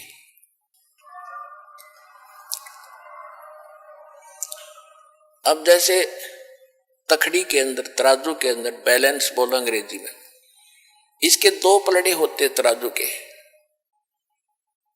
और इसमें एक पासिंग शब्द आया, पासिंग। शायद अब तो पासिंग एजुकेटेड को पता नहीं होगा पासिंग किसे कहते हैं। जब तखड़ी के अंदर, तराजू के अंदर कोई त्रुटि होती थी, अनबैलेंस्ड होती थी, उसमें जो उसको बैलेंस करने के लिए, उसकी वह त्रुटि रहित करने के लिए ऐसे चेक किया जाता था। हमारे घर पर, हमारे पिताजी के पास ये दुकानदार बनिए लोग, सौदागर आते थे गेहूं, बाजरा, ज्वार मोल लेने के लिए, क्योंकि दास का जन्म एक किसान परिवार में हुआ। तो हमारे पिताजी कहते थे, सेठ जी पहले अपनी वो तखड़ी चेक करा, इसमें कोई डांडी तो नहीं है, यानी कोई डिफेक्ट तो नहीं है। तो ऐसे करता था। तो अगर कोई डिफेक्ट होता, टेढ़े मेढ़े होते वो, तो दूसरी तरफ उसको बराबर करने के लिए जो कणक तोलनी होती, मान ली गेहूं तोलना है, तो थोड़ा सा गेहूं उठाकर, 10-20 गेहूं उठाकर और दूसरे पलड़े में डाल दिया जाता था, और वो फिर तखड़ी बराबर हो जाती थी, उसमें त्रुटि नहीं रहती थी। तो पासिंग जो है वो 4 दाने 20 दाने गेहूं के, वो कोई सौदे में नहीं है। सौदा तो फिर है, वो 10-20 क्विंटल तोला जाएगा गेहूं, वो है सौदा। तो कहने का भाव ये है कि इस परमात्मा का एक सतनाम विधिवत लिया हुआ, ये 2 अक्षर का मंत्र जो है, एक सतनाम कंप्लीट हो जाता है, एक बार बाहर छोड़ो, दूसरा अंतर लो, ये हो गया पूरा। बस एक मंत्र ये है। इसको उस तराजू के एक पलड़े में रख दो और यहाँ के 14 लोक चढ़ा दे, शिव जी का लोक, विष्णु का लोक, ब्रह्मा जी का लोक, दुर्गा का लोक, ये और ऊपर के ब्रह्म लोक, और ये जितने भी खेड़े हैं ये, और ऊपर के गोलोक वगैरह, ये ऐसे 14 लोक होते, तलातुल, ये सारे कहते ये एक साइड में चढ़ा दो। और 3 लोक तो पासंग रख दो, पासंग जिनका कोई सौदे में लिंक नहीं है। वो कौन कौन से 3 लोक? या पृथ्वी, स्वर्ग और पाताल लोक। अब पुण्यात्माओं, क्योंकि आपको ना तो कोई ज्ञान देने वाला मिला अपने को, और ना ही हमें सिद्धार्थ मार्ग का ज्ञान है। जब आप इस ज्ञान से परिचित हो जाओगे तो ये छोटी मोटी जो आप कोई कोठी बंगले, कोई 150 एकड़ जमीन लेकर के अपने आप को धन्य मान बैठे हो, यो अंधेरा हटेगा आपका। अब कोई एमएलए बन जाता है, कोई सरपंच बन जाता है, बस पूछो मत, न फूला नहीं समाता, सरपंच बन गया, चेयरमैन बन जाता है, एमएलए बन जाता है, एक मंत्री, प्रधान, मुख्यमंत्री बन जाता थोड़े से स्टेट का, तो उसकी खुशी का कोई ठिकाना नहीं होता। ये बच्चों के खिलौने लगेंगे आपको, जैसे बच्चे अनजान खेल रहे हो गुड़िया के साथ। और परमात्मा क्या बताते हैं कि जो धन, जो वस्तु, जो कमाई आप कर रहे हो, वो कितनी कीमत आपके पास इकट्ठी हो रही है।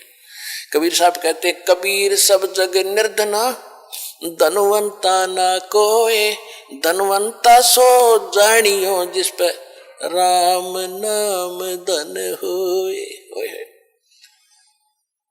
परमात्मा कहते सारा संसार निर्धन है, चाहे सारी पृथ्वी का शासक हो और चाहे इंद्र की गद्दी प्राप्त हो, देवताओं का भी राजा हो, और आपके पास इतना धन होगा कि आपके लिए ये 3 लोक भी पासिंग होंगे, इनकी यूजलेस, 3 पूरी पृथ्वी भी यूजलेस आपके लिए।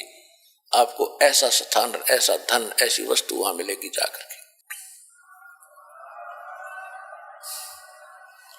अब क्या बताते हैं,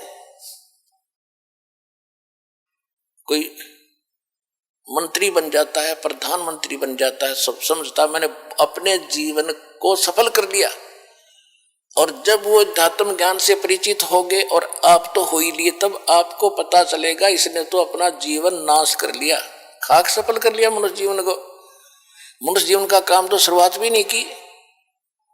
आज कोई पूर्व में कोई अच्छा नेता था, कोई अच्छा कोई संत महात्मा था, और उसका क्या करते हैं, एक मरने के उपरांत एक उसका स्टैच्यू बना, उसकी स्थापना कर देते, एक ऊपर छतरी ही बना देते, और वो कहीं गधा बना होगा बिना भक्ति करके, और वहां उसके 1 साल में माला डाल रहे, उसकी बड़े गुणगान कर रहे, तो खाक गुणगान है ये। तो परमात्मा के ज्ञान से जब आप परिचित हो जाओगे, तब आपको महसूस होगा कि आपको क्या मिला और इस संसार को क्या मिला, जो आपको आज महिमावान नजर आ रहे हैं। अंत लास्ट में जब भगवान के दरबार में आपकी कीमत आंकी जाएगी, उसमें पता चलेगा वो तो कौड़ी थे, तो सारी पृथ्वी का राजा हो, और आप लाल बन गए इस भक्ति के करने से, भगवान के दरबार में पहुंच जाओगे। अब क्या बता रहे हैं कि सतनाम पालड़ रंग होरी हो, एक मंत्र, और 14 लोक चढ़ावे राम रंग होरी हो, और 3 लोक पृथ्वी, स्वर्ग और पाताल। ये तो सौदे में नहीं, हमारे में इसको तो पासिंग रखे, ये तो यूजलेस, जैसे वो 4 दाने रखे थे। तो ना तुले तुलाया राम रंग होरी हो, ये 2 अक्षर का नाम है। तो आप देखिएगा कि आप कितनी भक्ति कर रहे हो, और इस आप इतनी भक्ति करते करते भी आपको कितना समय लगेगा, जैसे बैटरी आपके फोन मोबाइल की, और ये डाउन हो जाती है, डिस्चार्ज हो जाती है, जब चार्जर पर लगाते हैं 1-1 घंटा लगी रहती है, जब जाके चार्ज होता है कि बिल्कुल खत्म हो चुकी थी। तो आपकी भक्ति इतनी कमजोर हो गई थी, आपकी आत्मा इतनी डिस्चार्ज होली थी कि ये सिमरन और ये भक्ति और दान धर्म आप आजीवन करते रहोगे, तब जाकर के आप चार्ज होगे और ऊपर जान जोगे होगे। तो इसे सदा है कि जब आप ऊपर से आए थे तो कितने आपके पास भक्ति धन था, उसको इस काल ने लूट लिया आपका। सबसे पहले इसने स्वर्ग बनाए, महास्वर्ग बनाया, और वहां इसने रेस्टोरेंट बना रखे। आप जो पुण्य अपने बाप से लेकर आए थे सतलोक से, इसने सारे खर्च करवाए सतल ऊपर स्वर्ग में। जब आपको लूट लिया उस रेस्टोरेंट में, आपके 10%, किसी पर 25% ये कमीशन लेता है उन स्वर्ग में, और बाकी जो खाना पीना आपको देता है उसका मनमाने रेट लगाता है। आपको वहां बकवाद करने के लिए अपने उर्वशियां छोड़ रखी हैं और विमान दे रखे, कई सैर सपटे करो, खर्च आपके पुण्य हो रहे होते। जब आप वहां कति कंडम हो जाते हो, खाली हो जाते हो, तब आपको पृथ्वी पर पटक देता है। फिर परमात्मा ने विधान दे रखा है, इसने जो इनकम्प्लीट आपको दे रखा है वेद, इसके शास्त्र अनुकूल साधना करोगे तो फिर चार्ज हो जाओगे। शास्त्र विधि को त्याग कर दो मनमाना आचरण करते हैं। श्रीमद् भगवद गीता अध्याय नंबर 16 के श्लोक नंबर 23 और 24 में स्पष्ट है कि शास्त्र विधि को त्याग कर दो, मनमानी पूजा करते हैं, मनमाना आचरण करते हैं, मनमाने नाम जाप करते हैं, उनको न तो सुख होता है, न उनकी गति होती है, न कोई सिद्धि प्राप्त होती है। यूजलेस। फिर स्पष्ट ये भी किया कि अर्जुन, इससे तेरे लिए कर्तव्य और अकर्तव्य की अवस्था में कौन सी साधना करनी चाहिए, कौन सी ना करनी चाहिए, उसके लिए प्रमाण दिया है कि वो परमात्मा के मुख कमल से जो उच्चारण होता है, ज्ञान जो परमात्मा खुद आकर अपने मुख कमल से बोलता है, वाणी, वो उसके अंदर इन यज्ञों यानी धार्मिक अनुष्ठानों की जानकारी विस्तार के साथ की गई है, उसको तत्व ज्ञान कहते हैं। चौथे अध्याय के 34वें श्लोक में कहा कि उस ज्ञान को तो तत्वदर्शी संत बतावेंगे, उनको दंडोत प्रणाम करने से, कपट छोड़कर उनसे विनम्रता पूर्वक प्रसन्न करने से वो तत्वदर्शी संत तुझे उस परमात्मा यानी तत्व ज्ञान का उपदेश करेंगे। इससे सिद्ध है कि गीता ज्ञान जो दे रहा है उसको पता नहीं है उस तत्व ज्ञान का। इसी प्रकार यजुर्वेद अध्याय नंबर 40 के मंत्र 10 के अंदर कहा कि कोई तो परमात्मा को संभवात कहता है, यानी जन्म लेता है राम और कृष्ण के रूप में, कोई असंभवात कहता है कि वो कभी जन्मता ही नहीं, वो निराकार है। इसकी सही जानकारी वो तत्वदर्शी संत बताते, उनसे सुनो। तो इन ऋषियों की बुद्धि पर पत्थर गिर गया कि जब इन वेदों से हटकर भी कोई और बताने वाला है और कोई ज्ञान भी और है, वो इनको पता नहीं चला। इन्होंने ओम नाम को अंतिम मान के अपने निष्कर्ष निकालकर इस पर दृढ़ हो गए। ये जब ओम नाम का जाप करते हैं ब्रह्मलोक चले जाते हैं, वहां पूंजी समाप्त करके लुट पिट के ये फिर वापस पटक दिए जाते हैं।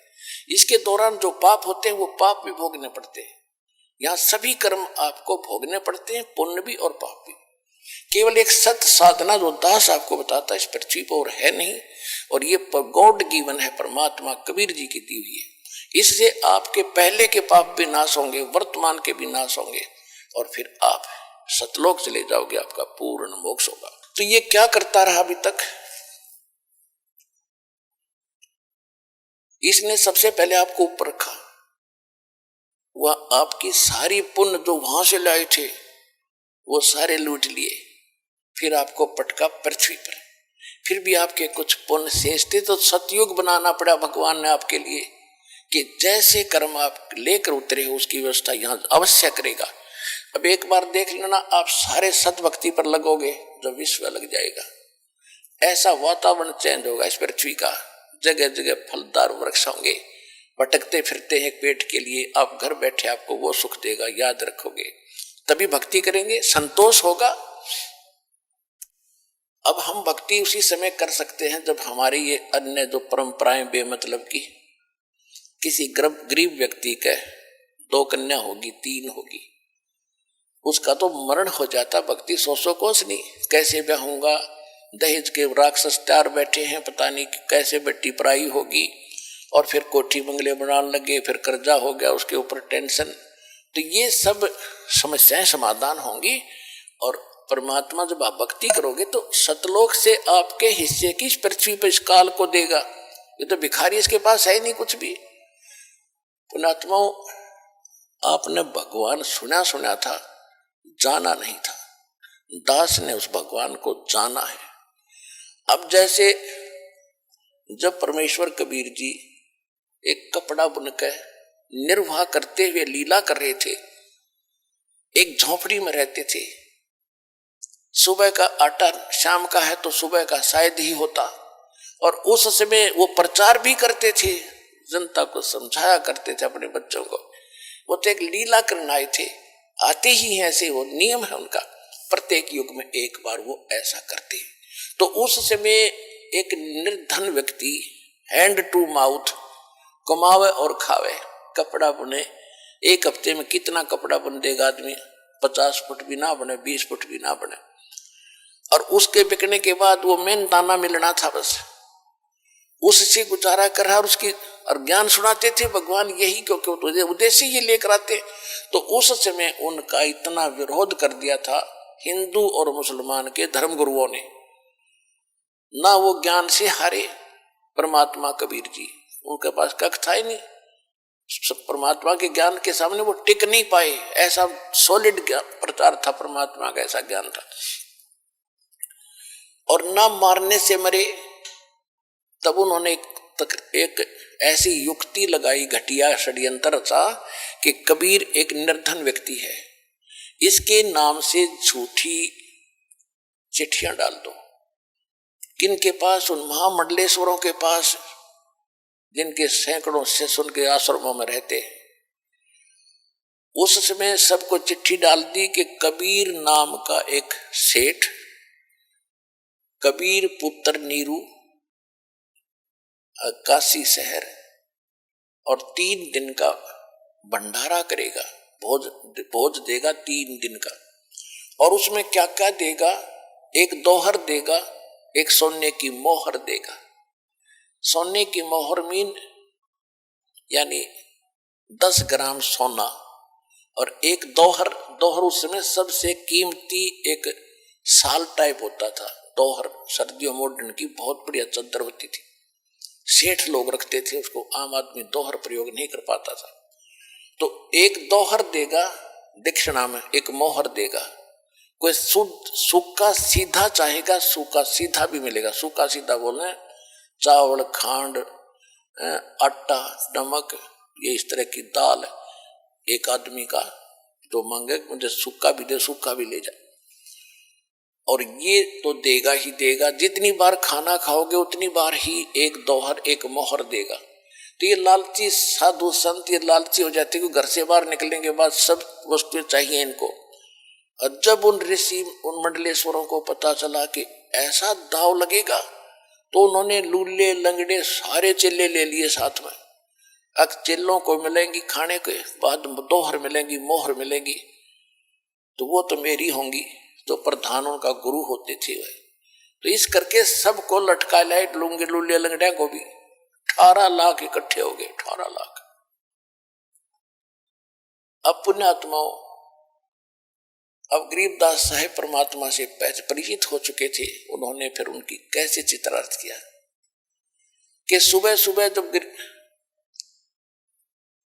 ये रविदास जी और परमेश्वर कबीर जी, रविदास जी चमार जाति से थे, कबीर साहब जुलाहा जाति, धानक जाति से मैं प्रसिद्ध थे, क्योंकि वैसे तो मालिक थे, संतों का कोई जाति नहीं होती, फिर भी उस समय विशेष छुआछात भेदभाव था। वो दोनों ज्यादा निकट रहते थे।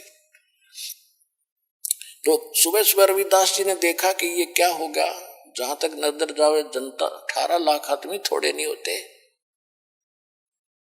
यहां मेरे ख्याल में तो बहुत सारे इशार के अंदर नहीं होंगे 18 लाख आदमी। तो 18 लाख व्यक्ति आकर बैठ गए। वो साधु संत रविदास जी सुबह सुबह उठे, उनसे पूछना लगा कि भाई क्या बात है, अब कौन हो, कहां से आए हो? तो ऐसे पूछने वाले उनको बहुत मिल चुके थे। तो वो साधु संत कहते हैं कि काशी वालों, ए बनारस वालों, तुम कौन सी दुनिया में रहते हो? हम इतनी दूर से चलाए, तुम्हें यहां नहीं पता कि यहां क्या हो रहा है?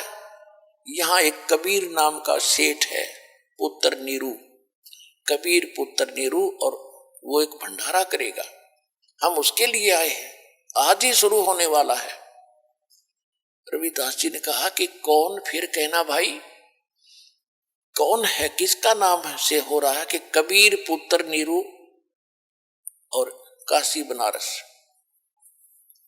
अब कबीर पुत्र नीरू तो एक का था, जो रविदास जी को पता था कि भाई तुम्हारे पास कोई, रविदास जी ने पूछा कि तुम्हारे पास कोई लिखित है? अखां जी देखो सबके पास पर्चे गए, हमारे पास चिट्ठी गई हमारे पास, तब आए, वैसे थोड़ा आते हैं।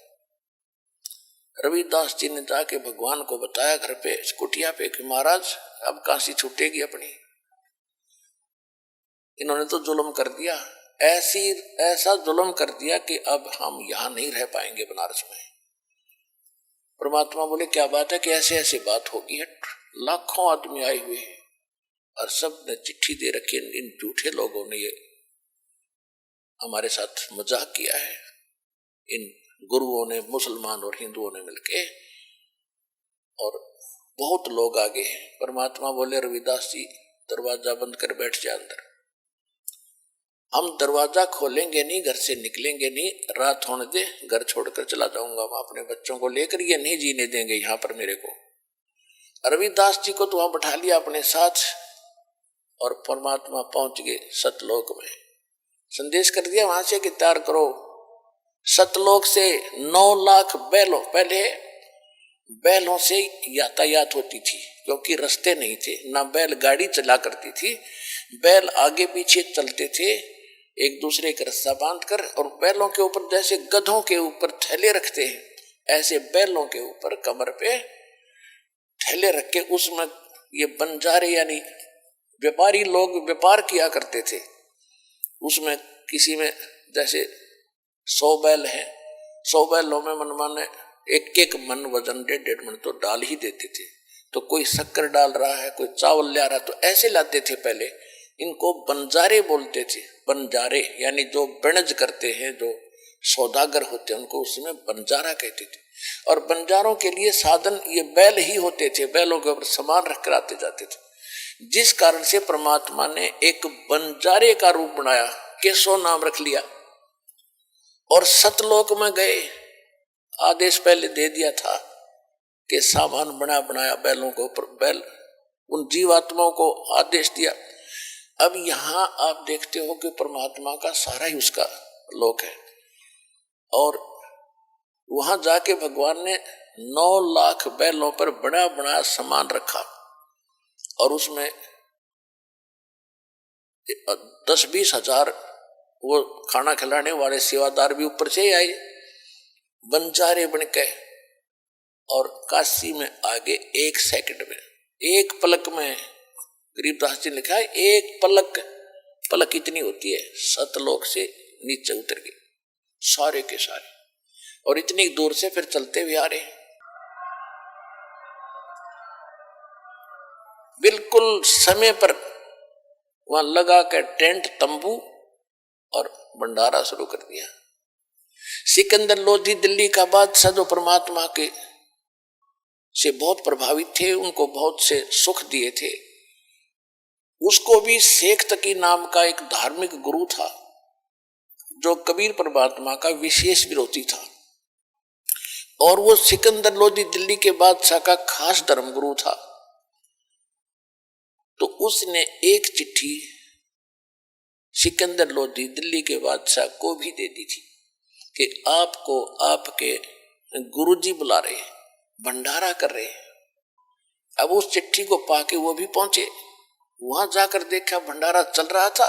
शेख तकी ने ये सोचा था कि आज कबीर काशी छोड़ के भाग गया होगा, और ये सिकंदर लोधी उसके घनी महिमा सुनाता है दुनिया को, इसको भी पता चल जाएगा और इसकी आस्था उससे हट जाएगी।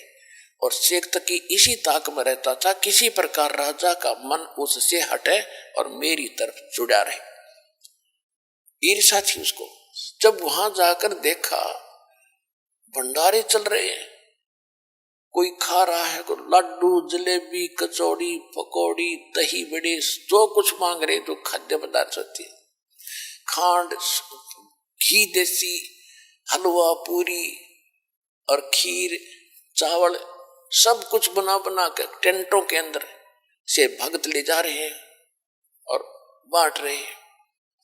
अब शेख तकी ने तो सोचा था वहां कोई नहीं मिलेगा, उसको गाली देते पाओगे लोग इकट्ठे होकर, और वहां जय जयकार हो रही। वह भंडारा देखा तो कबीर जी जैसा था, ऐसा स्वादिष्ट और ऐसी व्यवस्था कदे देखी न सुनी।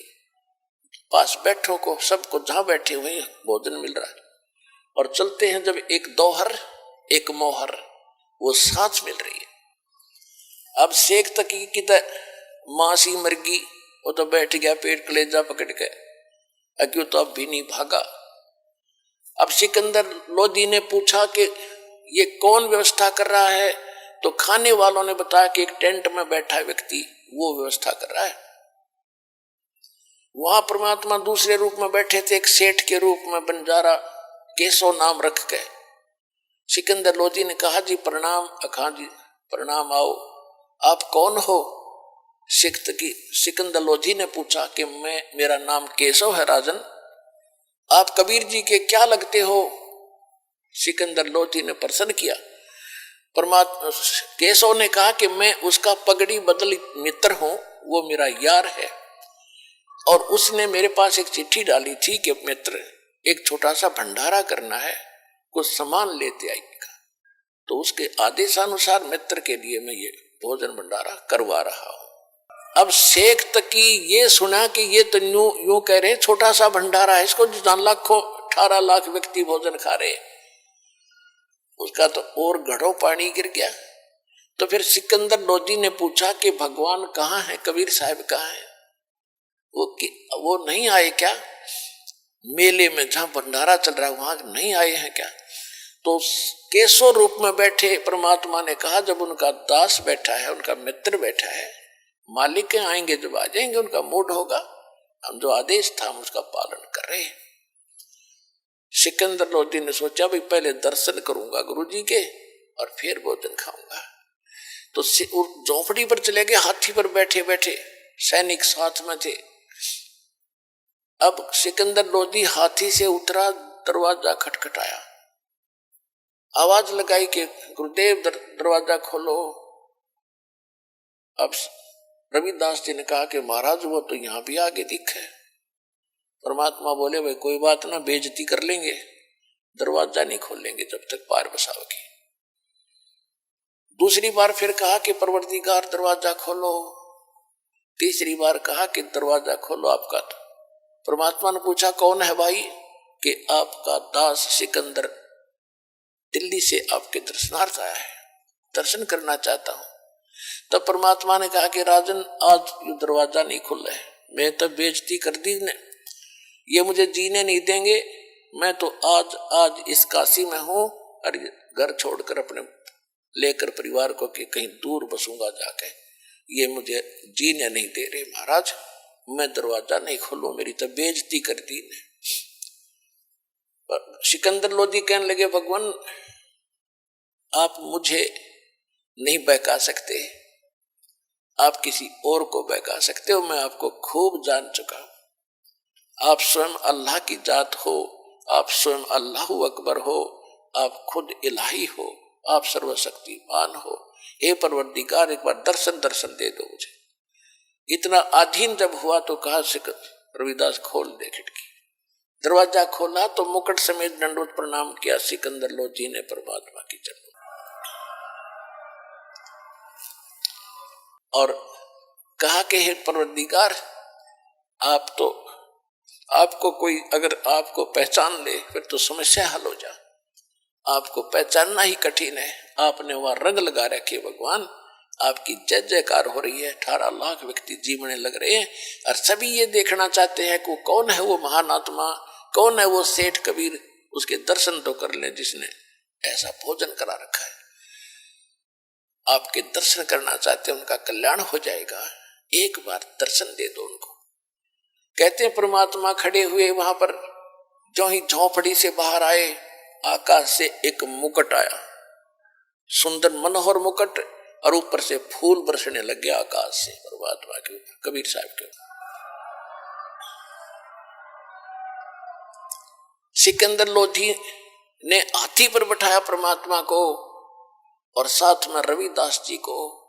रविदास जी चमर कर रहे थे परमात्मा कबीर जी के ऊपर, ये सफेद सफेद ये पूछ सी होती, इसको चमर बोलते हैं। तो सिकंदर लोधी ने प्रार्थना करके दिया कि भगवान हे भक्त मुझे भी सेवा दे दो, आप तो रोज ही सेवा करते हो। तो वो चंवर लेकर के सिकंदर लोधी कबीर भगवान के ऊपर चंवर कर रहा है और हाथी पर बैठे सभी आ रहे हैं। मेले में प्रवेश हो गए जहां भंडारा चल रहा था, लोग देख रहे हैं कौन है कबीर की। वो आ गया कबीर जिसके सिर पे मुकुट है और जिसपे ये सिकंदर लोधी सेवा कर रहा है। सब देखकर जय जयकार कर खड़े होकर देखे, क्यों मालिक के दर्शन से ही खुशी हो। अब सब जगह जय जयकार हो रही है। सारे मेले में घूम गए, फिर एक तंबू में से जहां दूसरे रूप में मालिक बैठे थे केशव रूप में, वहां से एक सेवादार गया और हाथी पर बैठे भगवान से प्रार्थना की कि हे परवरदिगार आपको आपका मित्र केशव याद कर रहा है। तो उससे हाथी से उतरकर सिकंदर लोधी और भगवान और रविदास जी तीनों उस टेंट में आ गए जहां पर वो केशव बैठे थे। देखते ही देखते टेंट में जब गेट में प्रवेश किया था, लंबा चौड़ा टेंट था, उसमें एक तख्त अपने आप आकर लग गया। उसके ऊपर जैसे आप इन फिल्मों में देखते हो ना, टीवी में अपने आप ऐसे बन जाते एक सेकंड में, ऐसे ओरिजिनल तख्त उसके ऊपर गद्दे बिछ के, उसके ऊपर बहुत सुंदर चद्दर आगे उसके चारों तरफ हीरे और पन्ने जवाहरात ऐसे जड़े गए चमक रहे। और सिख केशव ने खड़ा होकर कहा कि महाराज विराजो। उस तख्त पर भगवान बैठ के बीच में और टेंट को खोल दिया। टेंट को साइड से ऊंचा कर दिया, ऊपर ऊपर रह गया।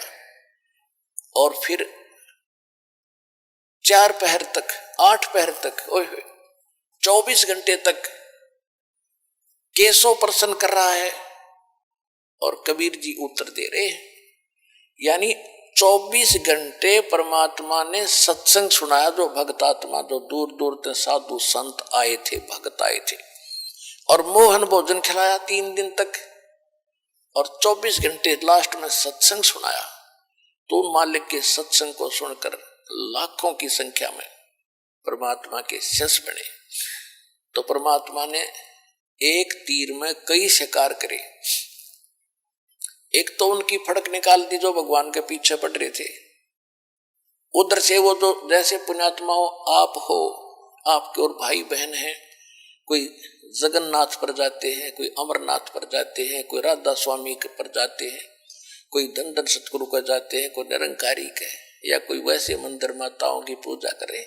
ये सब भक्ति के लिए, भगवान के लिए तो भटक रहे हैं। और उस समय जो घर त्याग के आश्रमों में रह रहे थे, वो भी तो उसके प्यारी आत्मा थी भगवान की, वो भगवान के लिए तो भटक रहे थे।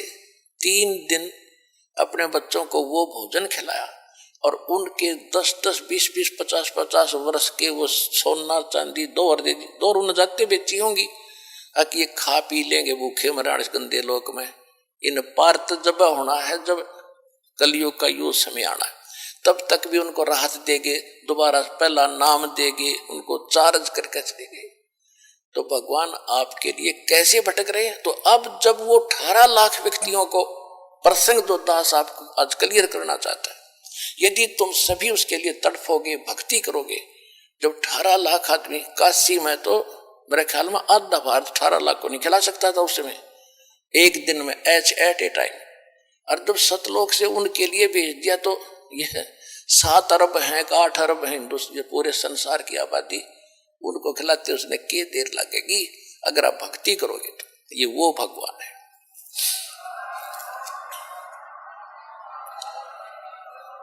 तो परमात्मा ने लिखा कि एक बार फिर सतयुग जैसा माहौल होगा यहाँ पर, जैसे सतयुग में सुख होता था।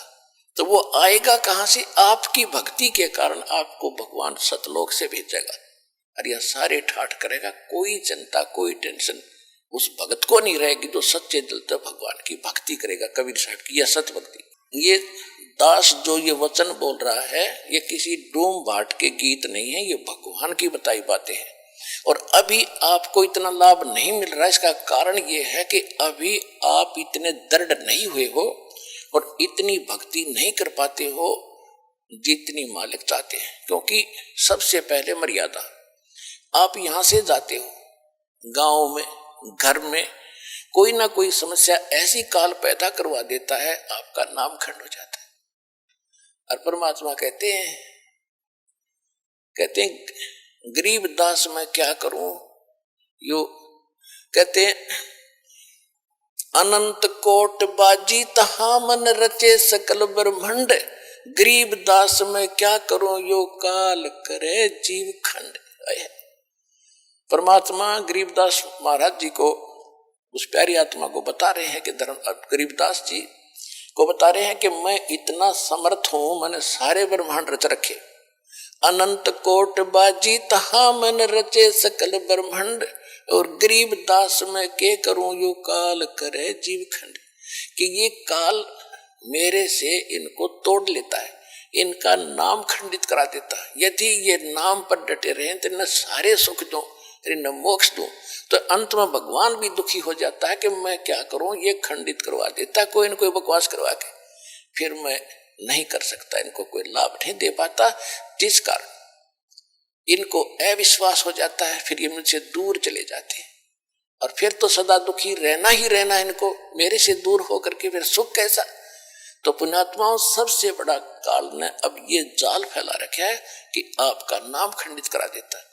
फिर आप पर आपत्ति आनी है, से नाम भी ले रखा है, फिर अविश्वास हो जाता, वहां भी गया था, मुझे कोई लाभ नहीं मिला, चलो कहीं और धक्के खा ले। तो फिर तो धक्के ही धक्के यहां से जाने के बाद।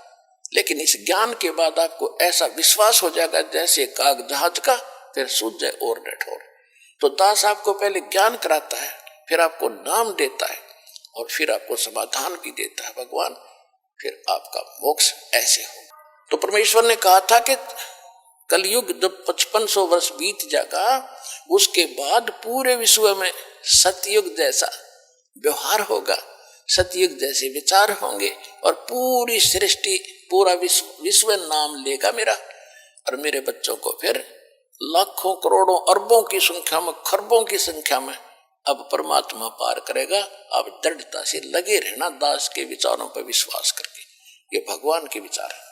तो पुण्यात्माओं, ये ज्ञान देने के लिए परमात्मा स्वयं आते हैं, वो एक अच्छी आत्माओं को मिलते हैं, और वो ही ज्ञान वो 600 वर्ष पहले बता कर गए थे, और आज हमारे सदग्रंथों में ज्यों का त्यों विद्वान पाया। और जो जिनको हम विद्वान मानते थे वो सारे डल व्यक्ति थे, डफर थे, उनको कह कह का पता नहीं था, जो हमें इतने दिन लेट कर दिया। अब किसी की बातों में नहीं आना, प्रत्यक्ष देखो ज्ञान को, प्रमाण देख करके, और फिर पर अपना कल्याण कराओ, अपने बच्चों का कल्याण कराओ। सत साई।